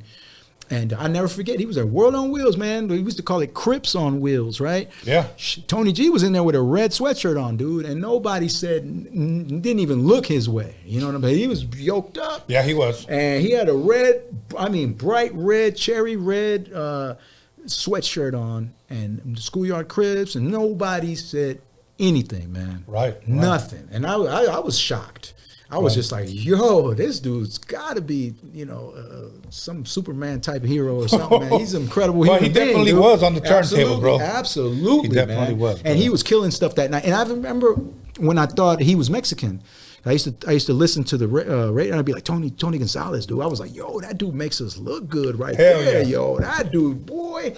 And then it didn't matter because it was that spirit that inspired me as well. So when I went to see him and stuff like that, I was like, oh, okay, so that's Tony G. I was like, okay, that's who that guy is. And then that night, he was like, I was kind of like in the cross paths of, like there was a little bit of gang banging. Like I think I was dressed like straight up, like I think I had a La Tigre. I had some house shoes on, some corduroys. You can't say La Tigre. I think for people to say lacrosse or some bullshit. It was La Tigre for us, homie. You know what I'm saying? Yeah, and so I was kind of like / borderline dabbling with the gang bang world. I was kind of like, I was not interested in it. It was fascinated me, the look of it, and just like, oh, that's hard. Like I was just at that age. Breaking had just played out, so there was nothing else other than the DJing. But I was just kind of like, I started getting into that, like, oh, I'm gonna slick my hair back and wear hairnets and that kind of thing. And so that night I went there kind of looking like that, right? And so with Tone, I think he didn't know me, so I was probably being a nuisance in a sense too, just being all up on the tables and bothering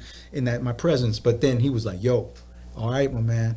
But thank God, because he used to sock motherfuckers. You know what I'm saying? So I'm glad I didn't catch none of that. You know I've heard of that. I heard of that, dude. I heard that. He would knock fools out if they bumped the turntables. Yeah, you that's one thing you don't do. That's right. That's one thing you get the fuck back, homeboy. That's right. Hey, can I look through your records? Yeah. Like, nobody touch your records. And then amazing that would be the guy that would connect me with Kid Frost later in life, and then I would go on tour. And I mean, come on, y'all, Tony G, he that guy right there is the reason why hip hop. He changed the format on radio, Power 106, all the clear channels, all the stations, the power stations all across the country. Kid Frost was one of the first records that Power 106 ever played. I'm going to share something, and I know Tony's humble, and he doesn't really, take credit for it, but I don't care. I give props what props is due, okay? And that's just me speaking. Yeah. Like La Raza, let's just take the instrumental for an example.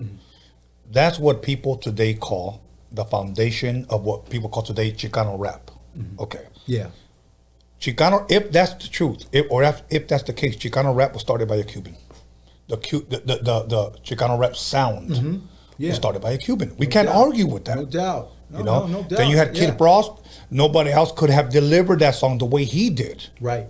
He made a statement. He opened doors. Yeah, man. With that song. Oh, so you have to give credit where credit is due when it came time for that song, that era, because it just opened doors, bro. Yes, sir, man, and it's a trip because it was made on the SP 1200. SP 1200.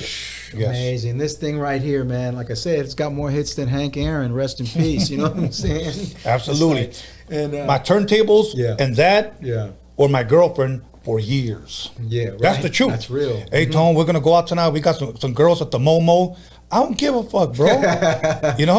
I'm home. I got the ultimate breaks and beats. I got some new floppies. Oh man. I'll drink my 40 in my room. Yeah. You know what I'm saying? Yeah. But that was just me. And that kept you out of trouble, man. And that's cool. Kept me alive, bro. Yeah, because think about it, man. A lot of those times, man, it's those hot moments. Those are the moments that change your life forever, man. Yeah. And I think that for me as well, man. I knew that. Let's load something up while you're talking. What's up with it? Yeah, okay. Anything. Let me rock something. Can we play something? Whatever you like, brother. I want to rock this here. We can talk over it a little bit. But try to hear this. This is some fly stuff. Now, would you want a shot? Why not? I think I have a shot with you. Yeah. Bring me that other one. I don't need a full one. All right.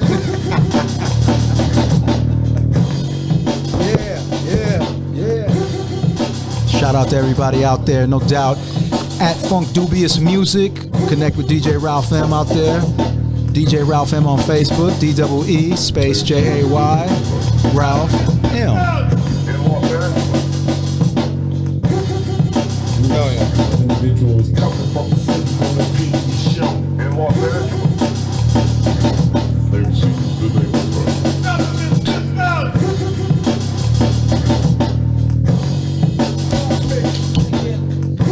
Oh shit.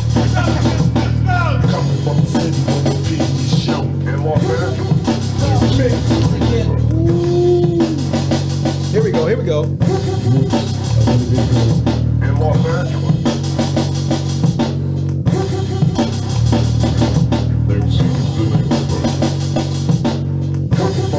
Where the pity is shown.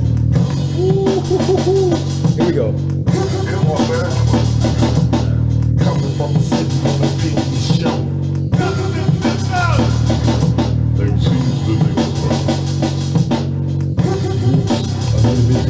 Yeah, this was something that was like, just like riot music, you know what I'm saying? Like I was visualizing that. Look, lower it down a little bit. You know, I'm a very visual guy. Yeah, man. If I ever remade colors, that's my intro music, homie.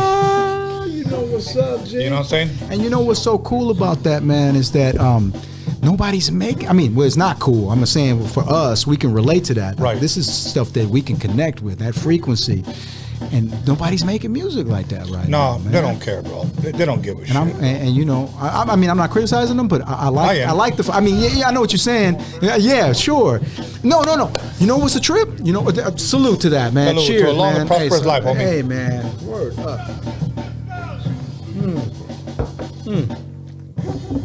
One thing about tequila, man, one of my brother-in-law taught me. He said when you sip this, okay, you sip it and then you kind of like let it, like you rinse it around the front of your mouth. That's how you drink that tequila.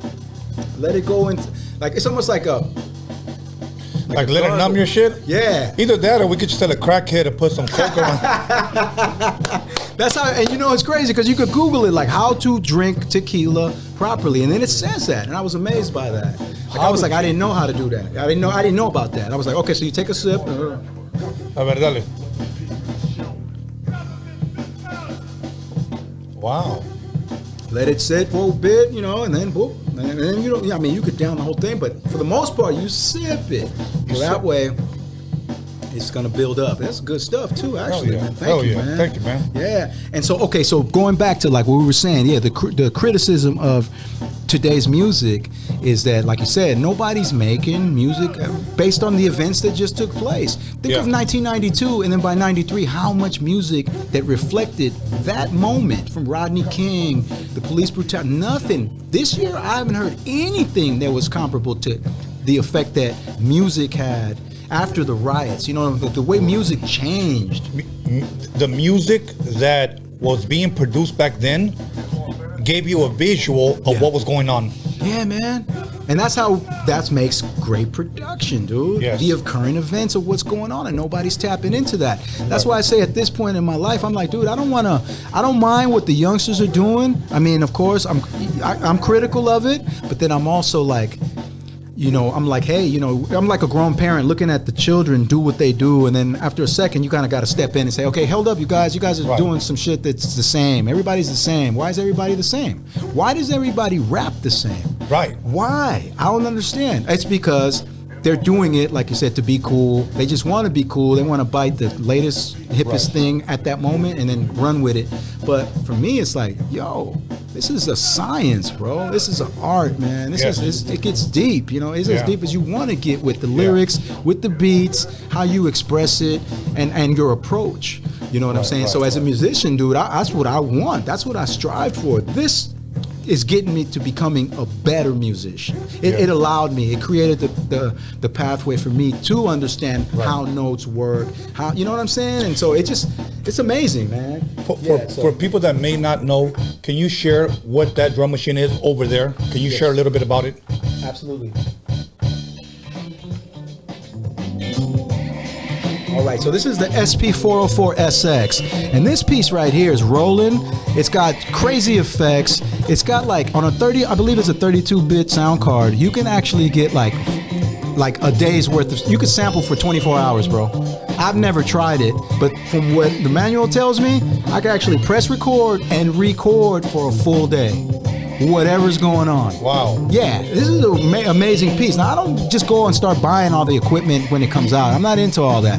I'm into the things that I'm going to use that are going to be effective for what I need. I could use this as an instant replay. I've used this on tour. When I've gone on tour, rocking the whole show format, and it's battery operated, so I could walk around with it if I needed to. Once I got my show format in order, I just follow the I got 120. The sound bank on it it allows me to get 120 sounds. So you can imagine I can get 120 full length albums recorded on each pad. I can record as much as this will handle, which is like 32 gigabytes worth. You know what I'm saying? Let's give us another beat. Yeah.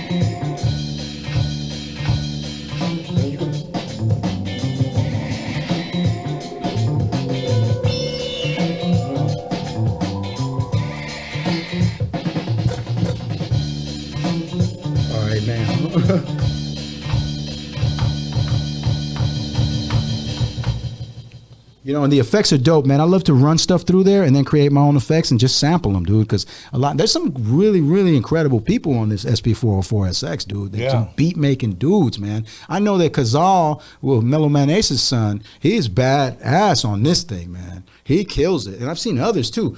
I can't do all that, man. I just need to use it for what I need to use it. And a lot of times it's for the effects, but it loops. Like I can literally, but it teaches you just like how we used to record on cassettes and stuff. Right. It because you can just record on the fly anything and loop it right there on the you know what I'm saying, on the spot. So it's like, so if I get incomplete. Right, so I got to show you a good example. Let's load up another SP12 beat. You got another one? Yeah, absolutely. Yeah. Let's do. And believe us, people, it takes time to load. Okay, give us a few seconds. Yeah, give us a few seconds. Minute and a half at least. Yeah, but yo, man. Oh, so while we're waiting, man, cheers to that, my brother. I'm having a fucking dope ass time, bro. Yeah, bro. Thank you as well, man. It's a pleasure to be here. Like I said, we're just getting to know each other as well. That's dope, man. So I visualized that. I said, yo, what's the best way or what's the best approach that I could come to the Roadium Radio and give a good interview and talk about gear. And it was like, yo, when we talked about that, I was like, yeah, we got to have a party, bro. Yeah. You know, beat party, SP1200 party, etc. You know what I'm saying? Okay, check this out. I'm going to say this right now, and I'm going to call you out on it. Okay, what's up?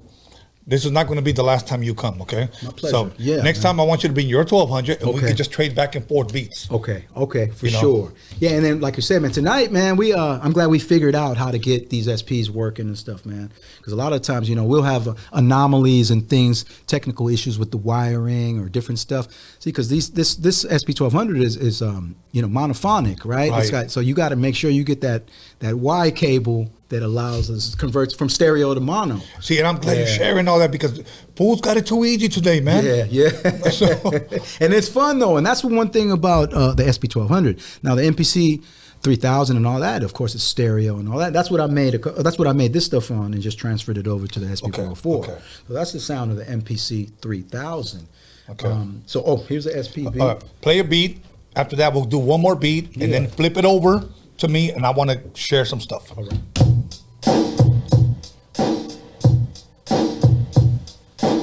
Man, I had this. So usually when I got I got this other disc, and I have this sound that goes with it real well. See, you know what? And that's the if you will, what sets us back because we didn't have time to put. Yeah, exactly.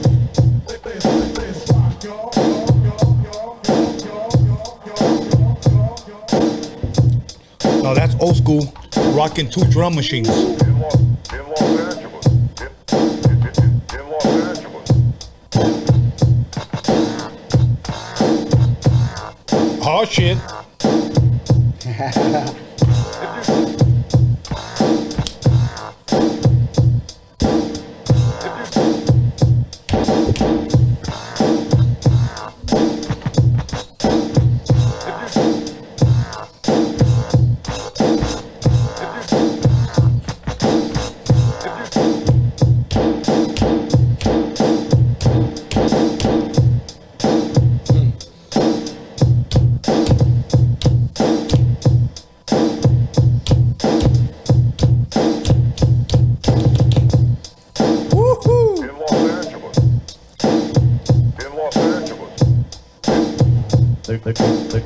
They've seized the neighborhood.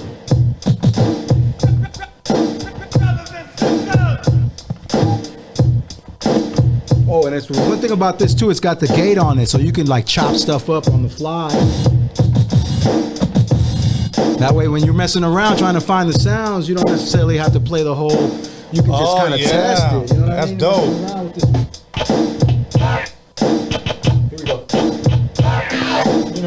Yeah.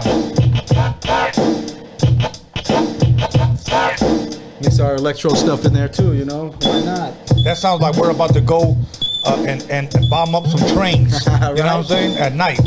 Word. Oh, I got this super beat, and I was gonna bring it, but I didn't have time to transfer it over. That goes with this drum. I got a few others, but I need the other SP, so that's what we'll do next time. Is we'll connect two. What I was doing was I was connecting these with a mixer, and I was just going back and forth, and I was bored, and I wanted to double up on the beats. So what I would do is just go one floppy, go to the next one, and now I got two. And this beat, I'm boom, boom, ta, ta, boom, boom. You know, I could do that on here as well, but it's fun when you're pretending like they're turntables and using those same. Bro, let me tell you, this is hip hop. Yeah, that's what it is. It's outside the box, and there are no rules, man. And I think that's what's been a blessing for that genre, this genre of music, is that we are able to get away with anything, everything, as long as it makes sense and the approach is correct and sincere. You know what I mean? Salute, man.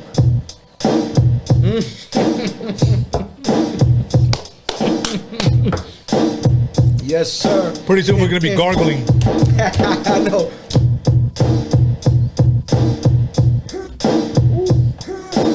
Houdini. Yeah, I heard this. I remember you. I was listening to the '88 mix you did, the '88 booming. Boom and bass. Yeah, boom and bass. And I remember you threw this in there. But it took me years to find that sound. I just barely found that, dude. No shit. I didn't know where that came from. I hadn't listened to that Houdini album in a while. That's hilarious. It's like, oh, that's fly. Oh no.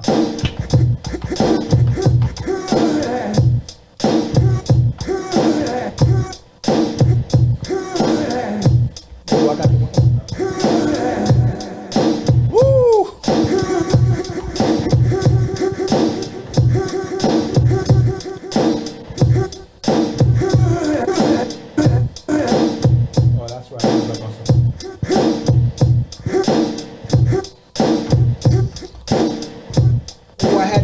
Because that other beat, I had it with the effects. Once you start messing with it and stuff, you find your groove. Yeah. And then sample it, record it. I like to save stuff, dude. When I create something, once I got it where I want it, just save it and leave it as is, dude. And you go back and you can go back and forth and do other things, but you know, when you're in that zone, dude, capture it, save it, dude. Because a lot of times you think you're gonna be able to do it on the fly, and like right now, nah, man. Preparation is everything. Let's get another SP12 beat. Sir. Yeah, man. And then I want to play you guys something. Okay, this one's fly right here too. This is some fun stuff, man. This is for you guys that don't believe me that, and this is just a couple. This is just a couple that I have. Yeah. Like this is just like this is like staying up late at night drinking 40s. You know, the lights turned off. Right. You know what I'm saying? You got a lava lamp. Yeah, man. Hey, and it's a trip because I know once you revisited those discs again, you probably tripped yourself out. Oh, dude, like I did, dude. I'll play you some stuff. So, all right, here we go. What's this? Let's see, 84.4. Boom. Let's see. Tempo 844. Music is math. You gotta know numbers. If you don't know how to fucking count, I mean, rappers know what a one bar is. Hey, and it's so important to label things, man. Yes, like for us, date it, label it, sequence, the BPM. You know, I know some cats, they never labeled anything. They would just turn it on. I don't even know how they remembered all the stuff that they done, man. I know. I would trip off that. I've always been that way where I was like, dude, you got to date it and at least label it. I mean, you know, make sure that you don't have to worry about that later. You know what I mean? So labeling is important.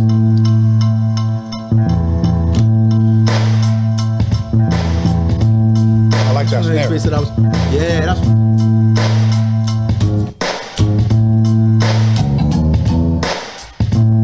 Oh shit. Oh shit. It's like at the turnaround point. Here he goes. Oh shit. You know how you mess with the truncation. Right. Sometimes you can make the end keep that going. Reverb, Exactly. you know, get an echo effect on it. That's some funkiness out of the SP1200. That thing, that's what, you know, allowed us to do a lot of different things creatively, right? Without having to go and do all these extra effects and whatnot. I just gotta put it in tune, you know?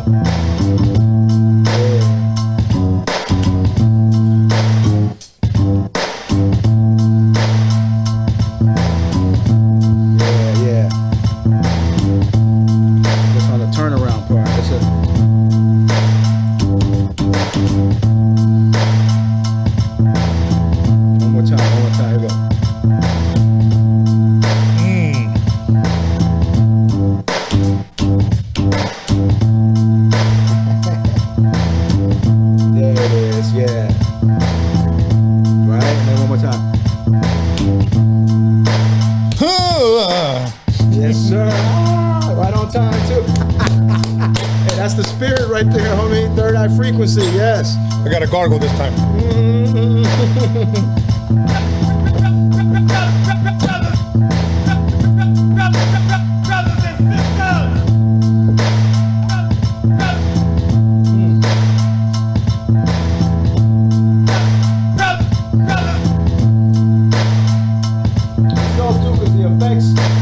Man, it teaches you about timing and about just all that stuff that I never learned. You know what I'm saying? Right. So when I experiment with the echoes and I start getting into hearing what the timing does with the sound, I understand. It's like, all right, cool. Enough of that right now. Yo, and the cool thing about the SP is that, hey, that's just an idea. I know that I can make this even greater. Absolutely. But it's there now. I have at least foundation. And Flip it over now. SP1200 helps you with that. Hey, what'd you say? What? I said, flip it over now. Flip it over, man. Hey, and you know what, man? I know I had my birthday 2 days ago, and I know today's your son's birthday, right? So we're going to give a shout out of happy birthday, best wishes. And I just met your son, B. Scanless. So, man, salute, man. I was like, yo, is that his brother? Who's that? And I was like, that's his son, bro. Like, oh, right. Salute, B. Happy birthday. All right, so.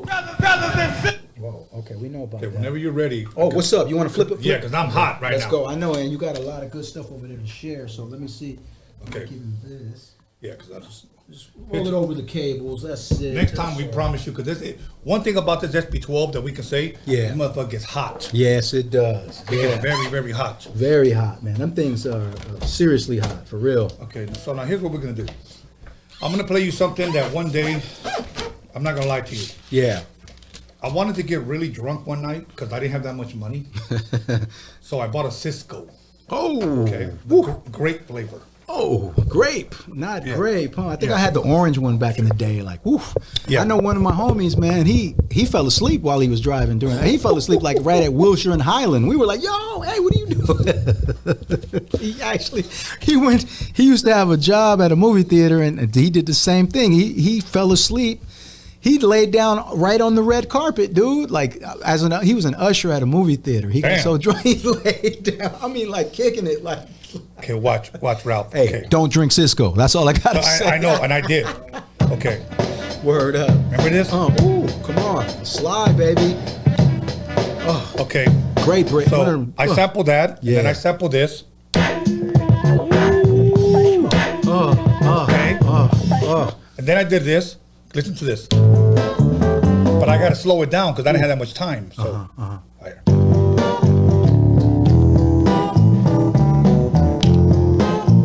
Right here. Hold on. So I have this beat. Yeah. That beat. Yeah. Then I have that beat. Now listen to what else I sampled. Okay. Now put it all together and make it complete. Funky fresh.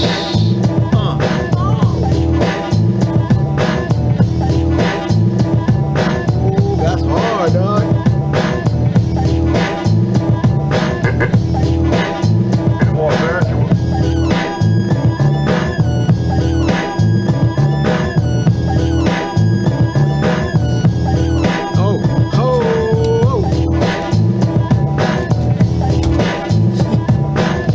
Okay. So that's fun. Come on, man. Keep playing that. That's nice right there.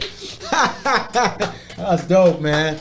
And did you ever use that? Did that ever come out? No. It's still up for sale. That's funky, man. But it's not for $25. Roadium breakbeats, Roadium DOCUMIXERY breaks right there, you know. Fools be selling beats for $50. Like, what the Oh, no, that's hoe shit right there. That's that hoe ass shit, dude. Come on, man. We ain't no hoe ass producers, man. Exactly. Please, Motherfucker man. take time to get these records on fucking time and sampling them. Nah, dude. Here's every stuff people want. I appreciate that, man. Yeah, and you know, it's deep because at the end of the day, dude, it's like, come on, man. None of these 15-minute producers, microwave ass shit.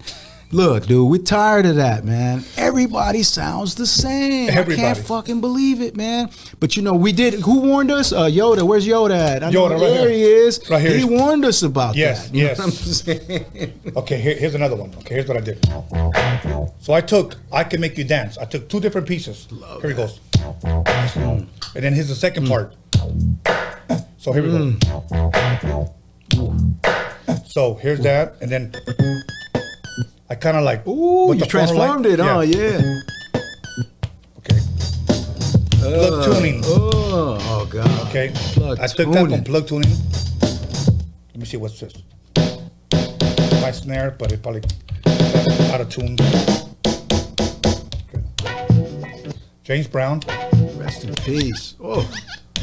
Okay, for Parliament, Flashlight. Okay. I just took a little.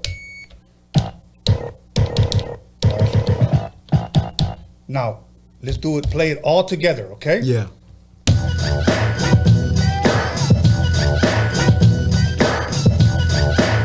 Yeah, man. And then it'll break up, like.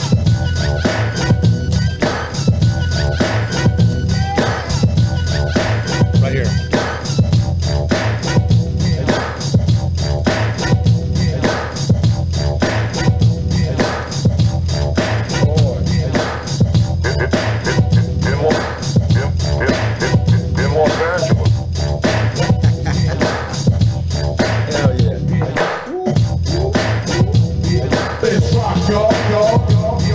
You know I gotta get in on this. Hell yeah.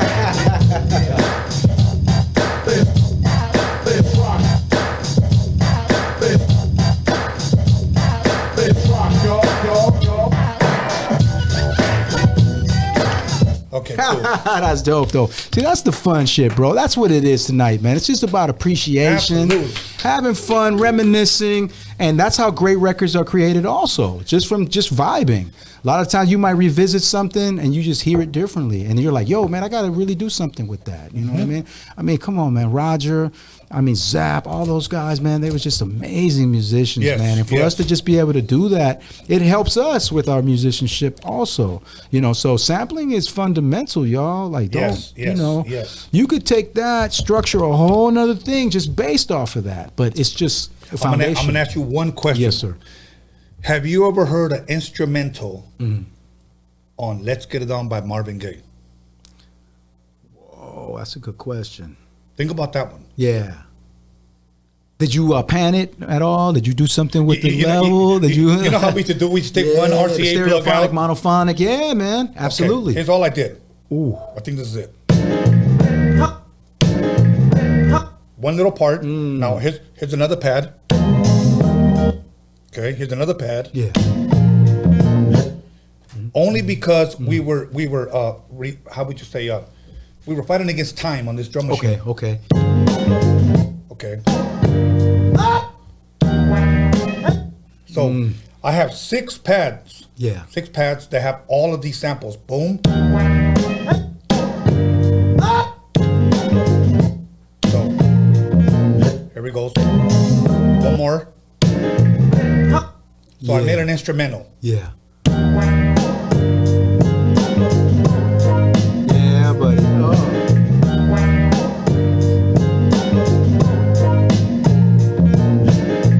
You know, he played the drums on this record too. Yes.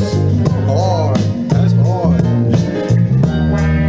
Now, somebody told me today on Yeah. Instagram, you didn't flip it. There was no instrumental, bro.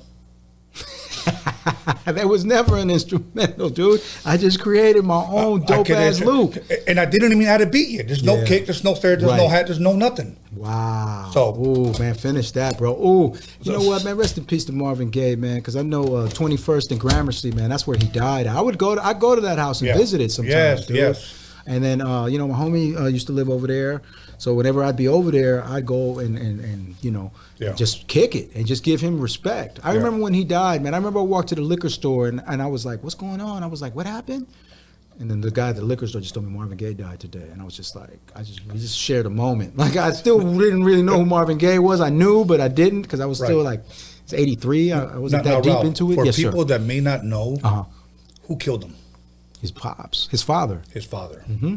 It's a trip because that alleyway is right in that room. That house is still the same. Yeah. The guy who owns it is some other dude now, But you know, he's kept it preserved because of the historic, you know, because of the history of it. Yeah. And it's a trip, man. I like that kind of stuff, dude. I like going and revisiting places where famous musicians lived, or I'll go to the cemetery sometimes. You know, I got to go see Crazy Tunes. You know, I still haven't gone yet. Yeah. Man. I really want to go and pay respects to all my cats that Absolutely. really that are near and dear to me even to this very day. That had a huge impact on what we call the West Coast, if you will, not only G-Funk, but hip-hop scene, bro. Yeah, man. Absolutely, man. Let me see this one. 10. Let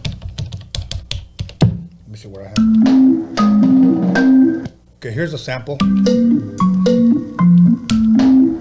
a sample. Nice. By the way, that's one bar. 1, 2, 3, 4. Here we go. 1, 2, 3, 4. Then it ends. Here's another one. 2, 3. Okay, so here we go. All together. And I just added a little like dance beat to it. Yeah.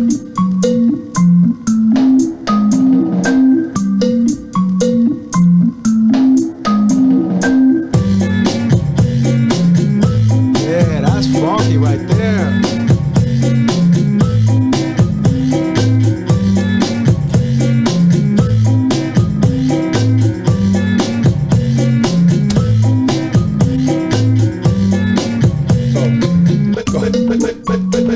Go ahead. That's hard. Oh, that's dope. Let me find something. Let me see if I got it.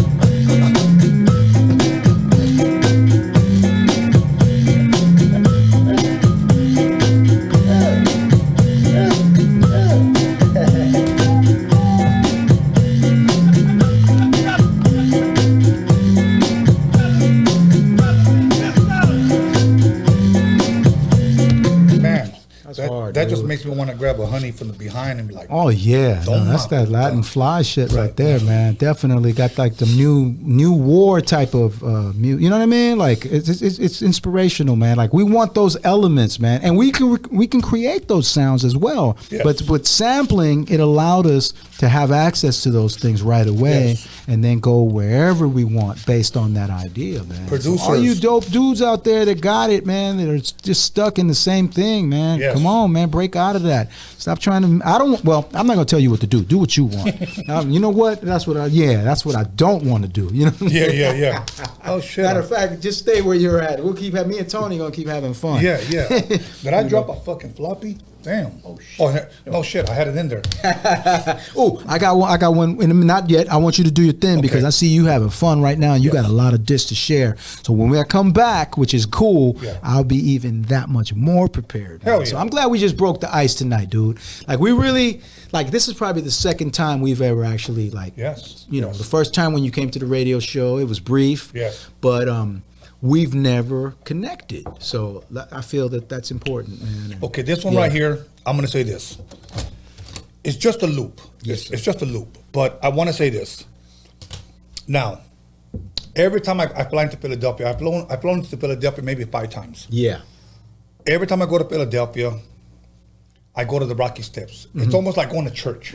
The Rocky Steps. Because I love Rocky. Yeah, bro, I've never been there, man, so tell me. Oh, my God. Yeah. It's the Philadelphia Museum of Arts, okay? And I get there, the Rocky statue's there, I take a picture every fucking time, and I walk up those fucking steps, and I sit right there where he raised up his hand. Oh, it's an amazing, the first time I went there was in 1991, bro. So I'm a Rocky fan and a Rocky soundtrack, because that guy had amazing songs. Yeah, he did. Okay? Yeah. And now check this out. You know what helped make that movie? These songs. Okay? So, what was that producer's name, dude? Bill, was it Bill? Bill Conti? Yeah, that's right, Bill Conti. Now, let me tell you a quick story before you get to, not to cut you short. When I was a little kid, my aunt used to work at United Artists record pressing plant, dude. It was right there in Echo Park. It was like Echo Park. It's like off the 2 freeway. And she used to have, I still got a lot of those records, dude. I had those Rocky records. I'll take one after. I'm going to take this shot right here for sure. Oh, you know what? No. Well, thank you, man. The homies in the house, man. Thank you, man. They're treating me like with the utmost respect right now, man. Hey, Giving me homie, you're drinks. royalty, big dog. Dog, thank you so much, man. I feel like Bruce Lee on the turntables right now. You know what I'm saying? Right You there, are, Bruce Lee. That goes back to a statue that I like to go visit all the time too, as well as the one over there at the what's that on Grand Avenue over there at the I forget where that place is called. Broadway, over there off of Broadway. Yes. That big Bruce Lee statue. That's fresh, man. I love that. So I do appreciate going. Like I've been to Taiwan and I've been to Japan. Because music has taken you. Yeah, man. That's awesome. Wow. It's Go just ahead, amazing. Alex. Oh, thank you, sir. You're the best, man. So, all right, what's up? Okay. Oh, Bill Conti. Yeah. So anyway, the United Artists. My aunt used to work at that pressing plant in the 1970s, and she brought all the records. I had all those records I still have them at my house to this day. Oh, shit. A gang of United Artists with War, the blue records, the blue colored records. I even found the sample that we used for shitting on them in there because that was on Solid State Records, I believe, and that was division. That was a what do they call that? It's a subsidiary of Capitol Records. Crazy stuff I got in there still in the vault, man. So, salute to my aunt Raquel because she used to work at the United Artists pressing plant, bro. That's awesome. Amazing, dude. That's so awesome. anyhow, man, please share some more music. So once again, in the SB12, we were limited to what we can do. So that's just one little pad. Yeah. Then here's the bottom beat. Another part of the sample. Then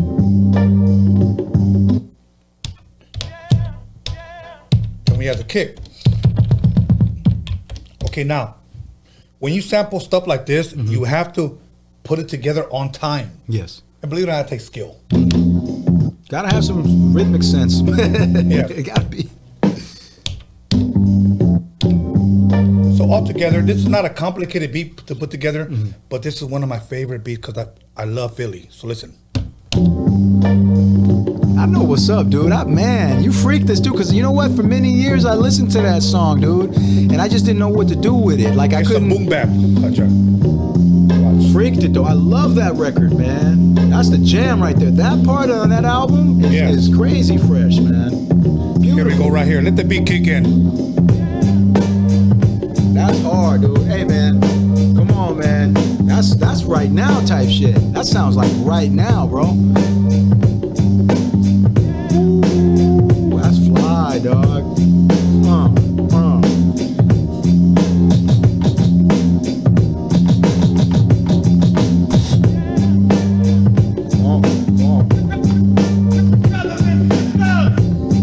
Live on Roadium Radio. Tony A. Ralph M. in the place. All over the world.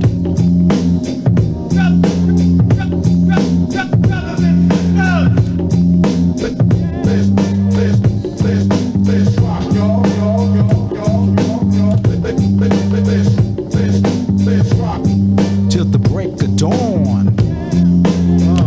Oh my God. Hey, that's fly right there, dude. If you don't use that, bro, you sleeping, man. That shit is hard right there. Or at least put it out on YouTube, man. Dude, get somebody. Hey, High C, somebody. Let me tell you a cool ass story about High C, man. I'm gonna put respect on his name, man. Yes, sir. Why? Because when I met him, man, he treated me with nothing but respect, man. When I met DJ Quick, nothing but respect. Yeah. I met them at Skip Sailor. This was like in 2000, Skip Sailor Studios. That's like where Michael Jackson recorded. Of course. You are not alone. Yes. And, you know, and it's just such an amazing place. I remember hearing Tony G talk about going to Skip Sailors. I'd be like, Skip Sailors? What the hell is that? That's a studio? Yeah, I recorded it was right there. on Larchmont, right? Yeah, I recorded next to the little hair salon or whatever Yes. that was. And that's in my stomping grounds over there. That's like, I mean, that's where I grew up in that. That's my environment. Like I'm south of that, but I know I can get to that spot 5-7 minutes. Now we used to have A1 record finders. Remember right there on Melrose and Larchmont, that one record store with Kevin. That was a dope ass. Yeah, dude. That was a dope ass place too. With the old man Dave. That was another. Those were record dudes that we would go to. And I met all them dudes like just out in the beat swap meets, and that type of thing, man. So what you got, man? What's up? Here's what I'm gonna do. Yeah. Because that guy called me out. He said, I don't think you got those quick floppies that you claim you do. So this is More Than a Player, More Like a Pimp by Second to None. Now, these are not my beats. I want to say this. Okay, that's dope. No, that's dope. That's a disclaimer. I That's got to give respect. credit where credit is due. Yeah. When Quick said, I went to Quick's house. No, actually, Gritty Greg's house. I'm not going to give his address, but he stays up in Crenshaw. he stays in Inglewood. He's one of the Shaw boys. Yeah. You know what I'm saying? And let me say this. Just getting greedy. I asked Quick, hey man, I need some kicks, some snares, some hats, some cabasas, some crashers or whatever. And he picked this up like this.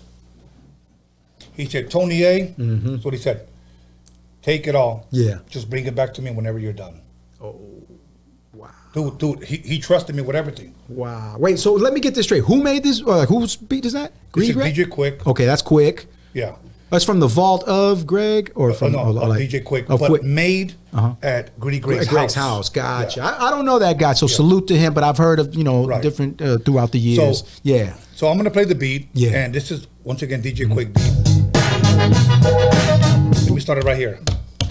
Because always started with that one. Ow! Al Green. But listen to that horn, though. Oh! Oh!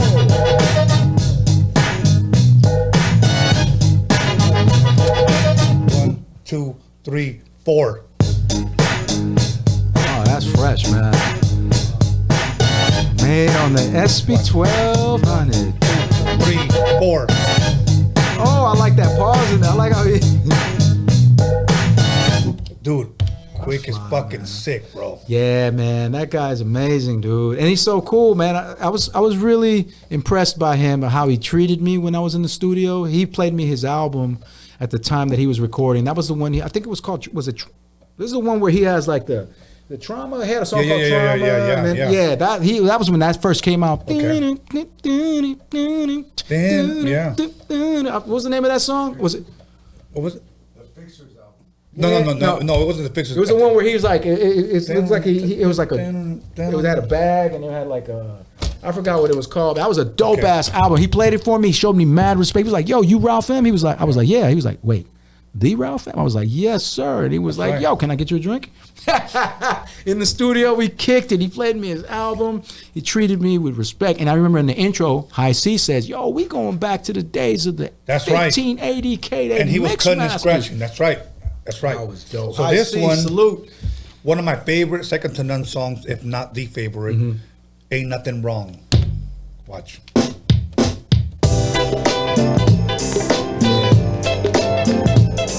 You hearing this? You hearing this, producers? It's fly shit on the SB 1200. Look at the way he flips shit right here. Watch.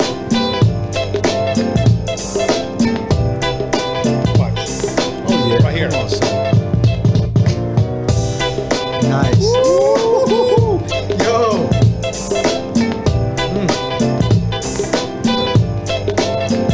Yeah. I'll drink to that. Okay, so man, I love proving people wrong. Man, those guys, man. Hey, Quick, boy. I'm glad you breaking out his old SP because I know he didn't really. But then he did start working on the SP again when he did something with Corrupt. Yes. Which was really cool also. Yes. And they did that project in like 2 weeks in Brazil or something like that. That was dope, dude. Yo, Quick, if you're listening to this and you want these floppies back, good at me, homie. You know where I live. He's worked here before, bro. Oh, man. We've done shit here before with Quick, so. Wow. He introduced me to his sister that day too. Man, come on, son. I love that dude, man. Okay, and he's just such a creatively inspiring individual. Now, this is AMG, a classic song, okay? Listen to this. Bitch better have my money. Oh, come on, man. Can I get a copy? I got a blank disc. I got one of these, dude. Can I take one home with me, dog? Nice. Oh, that's. Hey, can you solo that snare? Let's hear that. Ooh, that snare solo. Let me look for it. Let's see. I'm just curious. I just want to hear it. Ooh. Okay, let me tell you something about Quick. Come on, y'all. This is between us, okay? Yeah. I don't know what the stream looks like right now, but I hope people are going crazy right now because he's stripping the beat down for you right now. Okay. He sampled a lot of his snares from rock bands. That's a dope ass snare, dog. Ugh. Ugh. You know sounds, boy. We love sounds. Okay. So this one, let me see. Thorough shit right there. Look how clean it sounded too. Man, quick, bro. He's just got a he was a teenager when he did this. Okay, now, second to none went gold. Yeah. Okay. Off of SP12. Gold is 500,000 record sales, not streams. Right. Not streams, record sales, okay? Word. If people bought that over the counter, you know what I'm saying? What do you call that? Scan the barcode. Yeah. Sound scan. Yeah. Bitch better have my money. AMG album went gold. Okay. Wow. And the one I'm about to play right now is platinum, and they were all done with this drum machine. Listen to this.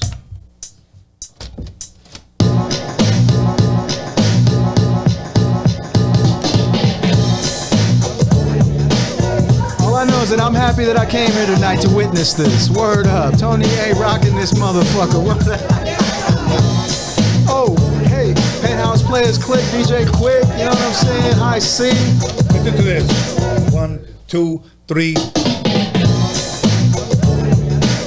AMG, that's a cool brother too, man. Salute to him, man. I like the way he's just cool. He'd be like, "What's up, Ralph?" I'm like, "Dude, you know me?" I'm like, "Yes, bro. That's what's up, man." Salute to. I love that, man. I love when like my favorite artists and some of my favorite artists, and you run across them and they actually like they know who you are, or they always say don't meet your heroes because they'll let you down, but them brothers didn't let me down. Yeah, bro. yeah. You know what I'm saying? Same with you, man. Like, Thank you, my brother. Yeah, Thank that's important, man. It really is. And I know sometimes, you know, people we get online and we talk shit and we do things, but you know what? Truly, when it comes down to it, dude, we just got heart, man. We got passion, and sometimes don't misconstrue what we say. So you know what I'm saying? Often people just take things and misconstrue. They know this. Give us a couple of hi-hats. Yeah. Because we had to play hi-hats before, back in the past, so that rappers knew when to come in.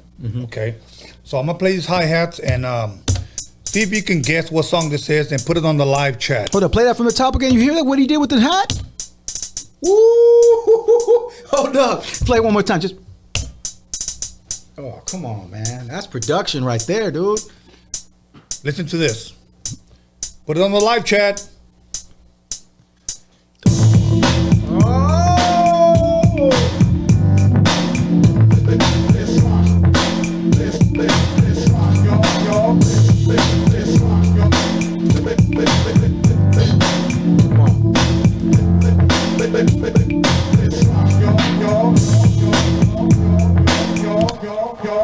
Oh man! Okay, Give you some. I got two more. Did you get that? Did y'all get that? Just a taste. It's just a taste, dog. I got one more quick, and I got two more of mine. So, hey man, you got historic stuff right there, dude. That's like that's Grammy Award winning. You know what I mean? Like in my book, platinum records, bro. Yeah, and man. I'm thankful, bro. I'm thankful that that's something. Yeah, bro. What a blessing. And so let me ask you a question. How did you meet Quick? Through High C. High C was 16 years old. And you know what was funny, bro? When I interviewed High C here, you know, that's my boy Croft.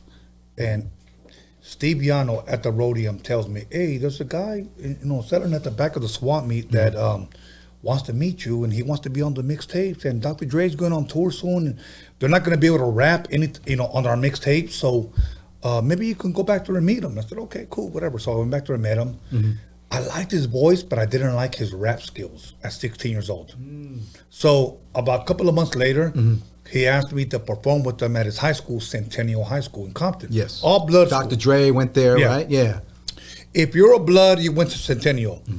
If you're a Crip, you went to Compton High. Okay, like, and if you were neutral, you went to Dominguez High. Okay, that's just the way it was. So I said, okay, cool. I took my serve in Vegas. I took my turntables. Yeah. And one thing that I really liked about High C was that the way he interacted with the crowd. And I said, okay, this guy's got something. So I told Steve, let's get this guy on a mixtape. Yeah, stage presence. Yes. Dope. Yes, he did. He did. Very important. So I started working with him on a couple of mixtapes, and then one day he just brings Quick to my house. And I met Quick, and I was like, what's up, man? And he was like, what's up, Tony? Yeah, I heard a lot about you. I love your fucking mixtapes. Like, how do you do that shit? Like, he didn't know we were using a 4-track. Right. You know? Oh, and shit. So then we started recording I'm Not Your Puppet, Sit in the Park. Like half of our album audio achievements were NWA did their album. Yeah. Which ain't too far from here. Really? I still have never been there, dude, with Donovan audio. Is it still yeah, but he's not there no more. Really? Dude, if I tell you... Okay, okay. Nah, but you know what? That place will forever live in my heart. Yeah, that studio changed music on the West Coast forever, all around the world. Amazing. I still want to see where the location was one day. Maybe I'll show you. But if you go in there today and you see these kids working there, fucking smoking weed on their laptops, you're going to be like, it's a whole nother day. Yeah, bro. Yeah, bro. I get it. But the equipment is still there, like the same, right? Didn't they have? What did they have? That was a Trident board they had, right? Was that the A? Was it A range or what Trident? I'm wondering what the console. You know what? That Trident board was the shit, dude. I'll show you a picture. Okay, could have been the A range or whatnot, but I've seen some of the pictures, like the ones that you've posted before that I've seen. But I love that console. That's one of the dopest. That's why those records had such a special. Color to them because that console has no color to it. You can create your own colors, musically speaking. That was the first time I ever seen an 808 drum machine. MIDI. And you know whose drum machine was that? And I interviewed him right here. Yeah, Arabian Prince. I love Arabian Prince, man. That's one of the coolest dudes too. Brother man. Arab. He's still aging real slowly, bro. He looks like he's 25 still. That's the homie, dude. When I met him from day one, man, he's just one of the most coolest, humblest dudes I've ever met as a DJ producer. For the things that he's done, he ain't arrogant at all, man. Yeah, and that's exactly, bro. Cool Exactly. Salute, man. Put some respect on Arabian Prince's name. Original NWA member. Absolutely. Always and forever, man. This one right here is a gold record, and it still rocks parties today. Listen to that high. Man. That song mode, huh? Yeah. Yeah. Oh, God. Yeah. So what's up with that, man? When they made that, were you like, what was the deal with that behind the story? Tell me about that when this is done. Hold up. Check this out, y'all. Oh, man. What's the story behind that beat right there? Okay, check this out. Before they recorded the vocals, I'm at Gritty Greg's. Gritty Greg, much love. Quick placement that fucking beat. And keep in mind, I work different on the 12, SP12 than Quick does. I work different than what Dre does. Yeah. Quick works. Everybody has their own style, so it made us different. Yeah. Okay. Yeah. When I heard in that sample, I was like, I got a lot of catching up to do. Yeah. Okay. Yeah. I don't mind giving credit where credit is due, bro. No, that guy's he's the shit, dude. Yes. That guy, like, he'll freak that drum machine and make it his own thing. And I like his musicianship and his approach, and he just can do no wrong, man. He's always been very he's just very what do you call that? Like when the kids he's like a prodigal son. You know what I mean? Like, dude, dope dude, man. I heard something that he did on a song that I was like, how did you do that on there? Dude, I heard some shit you did on there that I'm thinking, how did you do that on there? That's cool, okay? man. I'm being real with you. Yeah. Because everybody has their own style, and that's what makes us all unique and different. Yeah. I love different, okay? It's like a fingerprint, y'all. It's yours. That's your touch, man. You put your touch on things. So man. on here, I heard him do raka-taka-taka-taka, and I was like, but I didn't just hear like they were all the same level. Yeah. They were all like, how did you do that? Wow. So here's what he said. I put everything on multi-pitch. It started off slow, like okay? Yeah. So go on multi-mode real quick for the kids out there, man. Can you do that? Is that cool? Yeah. Take them through a bit of what the SP1200 embodies, as far as things that we can get effect-wise. It's so fly, man. I love that. Okay, let's just say this is kind of like what he did. He's tuning it up. You know what I'm saying? Playing with the tuning. Okay. So he did that, but he put it on multi-mode where he went, like a roll, a real just like snare roll. Yeah. Let's hear that. Yeah. And then what he did, he went multi-mode. Right, multi-pitch. Like one was high, one was low. One was high, one was low. One was high. And I was like, how did you? So he showed me. Right. And I was like in awe. I was like he was thinking like a drummer. Yes. Like yes. Yeah, bro. So this one right here dude, is a Donald Byrd sample. Those of you guys know Donald Byrd. So rest in peace too, man. That's a bad dude right there, man.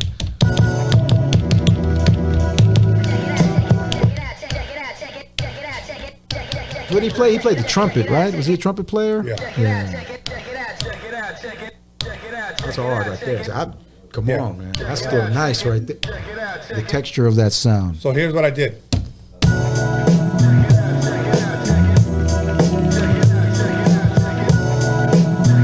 That sounds like some old, you know how we do it. You know what I mean? Like some fly West Coast. But even still, its own thing. That's nice, man. Wait, who freaked this? Did Quick freak this ever? Did this ever come out on anybody's album? It's me. Whoa, that needs to be on somebody. And now, I'm gonna tell you, hold on, where I got the kick. See how dope the SP is though, and what you're doing with that, dude? You're No. making some fly shit out of that thing. Thank you, my brother. Yeah, Thank you. I want you guys to listen to this. Here's what I did. Ooh, I know what that is. Tell me. You know. I know about that kick and snare, but you know what? The way you freaked it is real nice, dude. I mean, I know that record, of course, but it's got a different texture on the SP1200, dude. For those of you who don't know, that is word to D Gaff in the place, DJ C, my man Gabriel E in the house, Alex Anthony, you know. Yo, everybody, for those of you who don't know, I'm gonna give it up. That's Billie Jean. I didn't want to tell on you, man. Okay. The Mixican. And that's without a bass line. Okay. Man, that's flavor. So, I got one more, and then I'm gonna hand it over to you. Oh, no. Please keep going, dude, because I only brought so many. Oh, you know what? I just want to show you one thing, but I'll save that. How about that? Because I need 2 drum machines for this one. Anyway, whatever. We're going to freak it out when I come back. But I think I still got something on the SP404 I could share. So all good. All good. And pull up some samples. I'll play a beat, and we'll see if something connects. You know what I mean? This one right here. We're waiting for this to load up, so hold on. Let me go through some sounds real quick while we can. Go ahead. Okay, we know about Let's Rock. Keep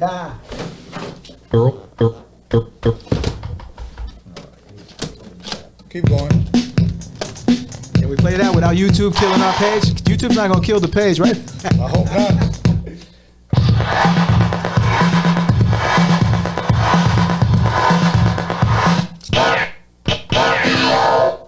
Oh shit. Okay. Here we go. Go for it. Yeah. This one is just a sample, just some basic shit. Yeah. But you know what it sounds like? Like some Biggie shit. For me, if you're looking for like some Biggie shit, I got your loop right here. Real simple.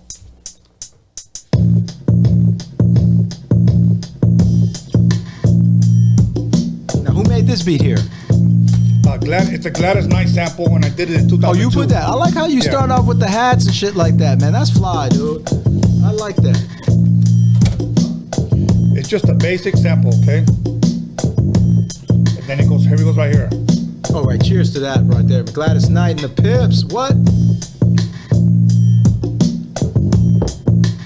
Now, this next one, I have to apologize to Be Real because Be Real, if you're listening, and I'll play it when you come back because we're going to bring him back. No doubt, man. Dr. Green Thumb, what's up? Somebody hit me up. He goes, I want a Cypress Hill beat. This was 1994. And I said, dude, I can do that. Right.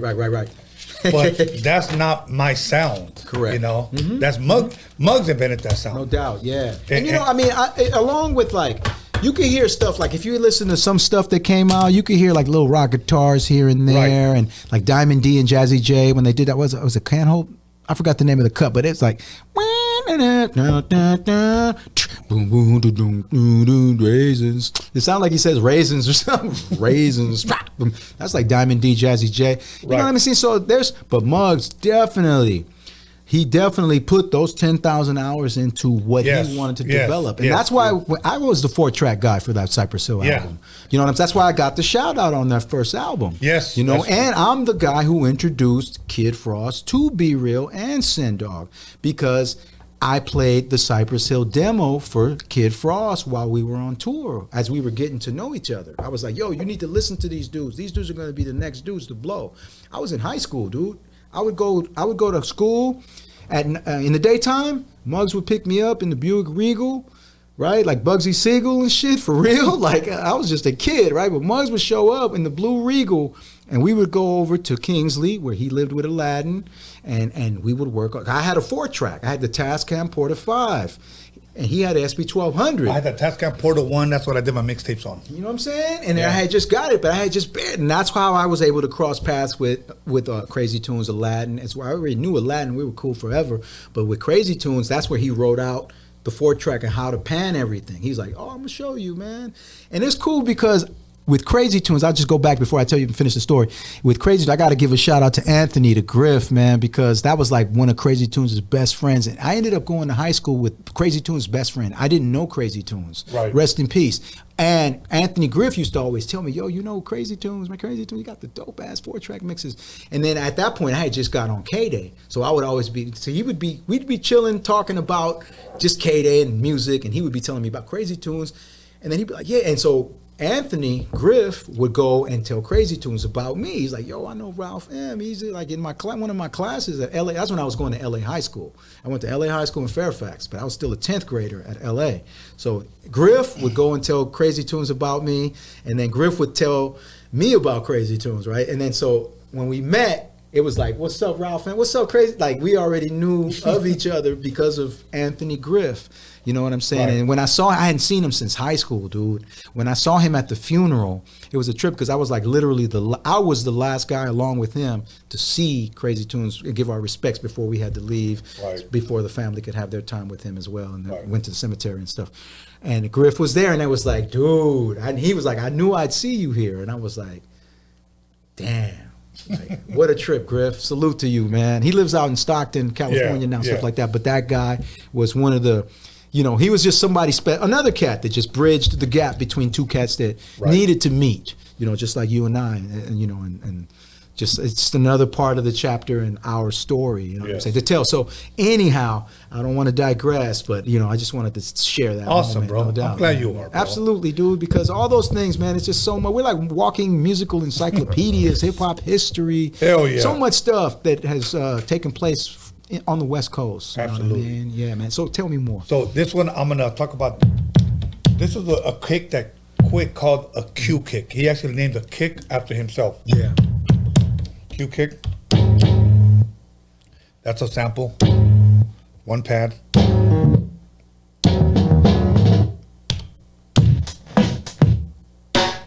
That's that snare again. I love that snare. I love those trash can sounding. Yes. Nice high. I kind of stopped the open hat. Oh, I hear that. I know what you. Okay, so here we go right here. This is a wannabe. Yes.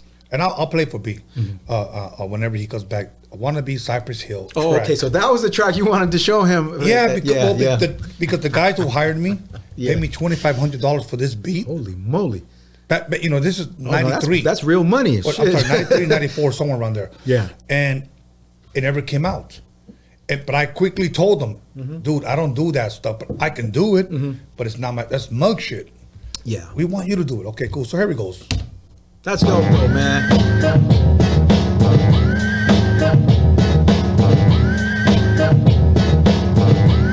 Listen to this right here. Oh, I like that. It's like, see, he switched it up. Here we go, back to the top. The high part, here we go. Then I take out that little. Wow. 2, 3, like 4. Oh. Yeah, open hat. Right now, those kicks are. Ah. Yeah. And then the yo comes back in right here. Watch. 1, 2, 3, 4. Nice. Wow, man. I like how you just put that song mode. I like how you arranged that, man. I like how the sample rolls in when it pauses and then it kind of like. Okay, now watch. Hold on. Yeah. For those of you that don't, Prince? Yes. Okay, so that's the motherfucker. That's the sample that he was trying to sue Cypress Hill for. Oh no, he was trying to sue House of Pain. House of Pain. But I know exactly what Muggs because Muggs looked at me when he did that sound, and that wasn't it. We weren't fucking with Prince because we know Prince he ain't fucking with us. You know what I'm saying? Okay. But we love Prince. I love Prince personally in terms of his musicianship and what he brought to this world as an artist. Right. All the other stuff, miss me with it. But he's a dope ass producer, musician, artist, etc.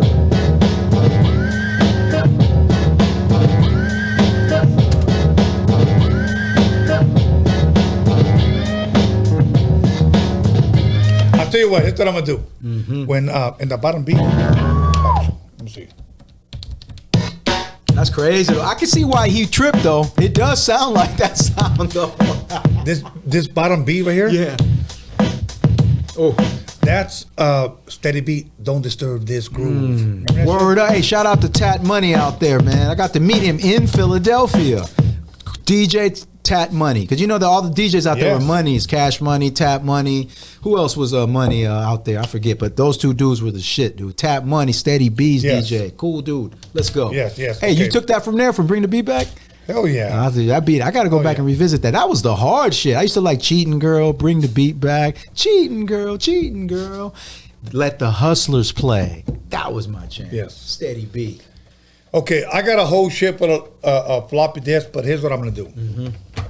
We're going to go ahead. Fuck, I don't want to do this, but we're going to go ahead and end this because it's my Damn, that shit was dope. Yeah. It's my son's birthday, and I'm hungry. Alex, that's right. Can you go see if he's awake, please? Please bring him out. Hey, it's Pisces season, y'all. I'm a Pisces. B. Scanlon's a Pisces. Hey, salute to Prince Marky D, a Pisces. Rest in peace. Rest in peace to Some Fat Boys. respect on his name, man. Not only because of the Fat Boys fame, but because he became another dope. He went on to create and make some super hits as a producer, bro. Yeah. Wow, do the research, dude. Prince Marky D, man. Heavy dude right there. Yeah. Curtis Blow. You know what I'm saying? I mean, the fact that I was able to meet Kurt, because he was affiliated with Mix Masters and stuff. You know, he recorded the record with Tony G. Tony G, so good. Yes. So good. I didn't know the Mary Jane girls were the girls that were singing those parts. On that Tony G, so good, yeah, that's so good. Okay, say that again because I didn't even know that. Bro, did you guys know that? Man, the Mary Jane girls sung that on that record, bro. Has Tony been here yet? Yes. Oh, he didn't tell you that? No. Oh shit. Okay, Tony. Sorry, Tony. I didn't mean to ruin that. No, but you know, Tony, you got to come back because Tony G has so much history, bro. When he told me that, it blew my mind, man. Yeah, it blew my mind. I was like, what? What? Crazy, Ralph man. M. That was a dope record, man. That was another great DJ record, along with like Marley Marl Scratch and, you know, of course, DJ Joe Cooley's records, man.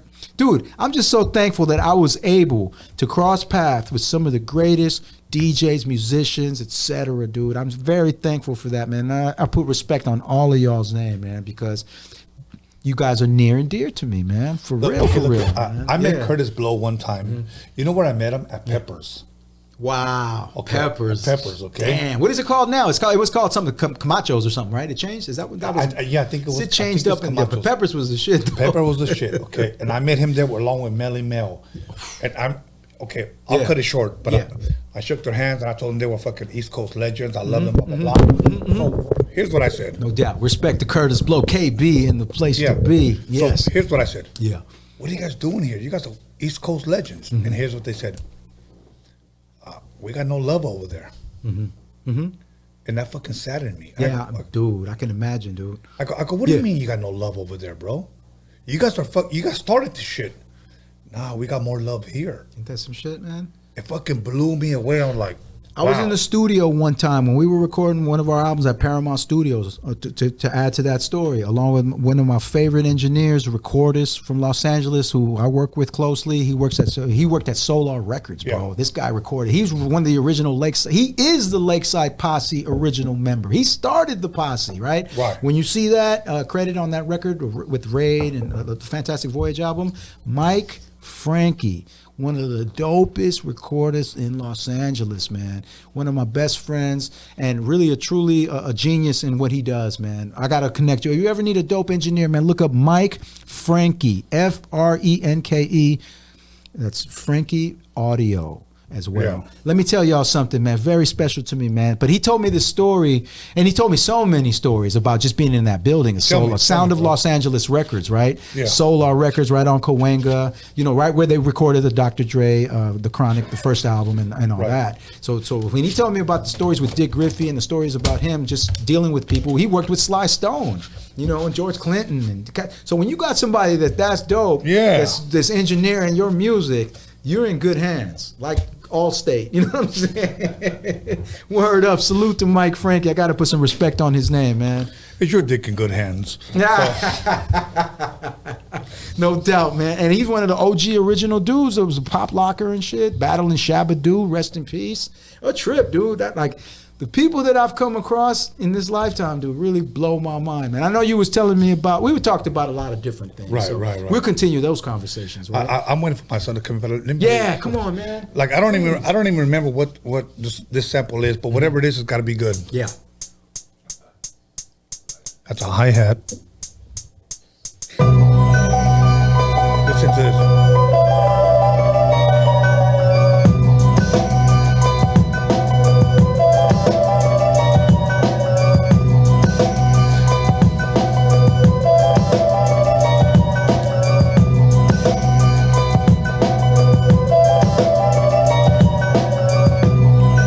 I played this beat for somebody the other day. You go, I can hear Eminem rap to this.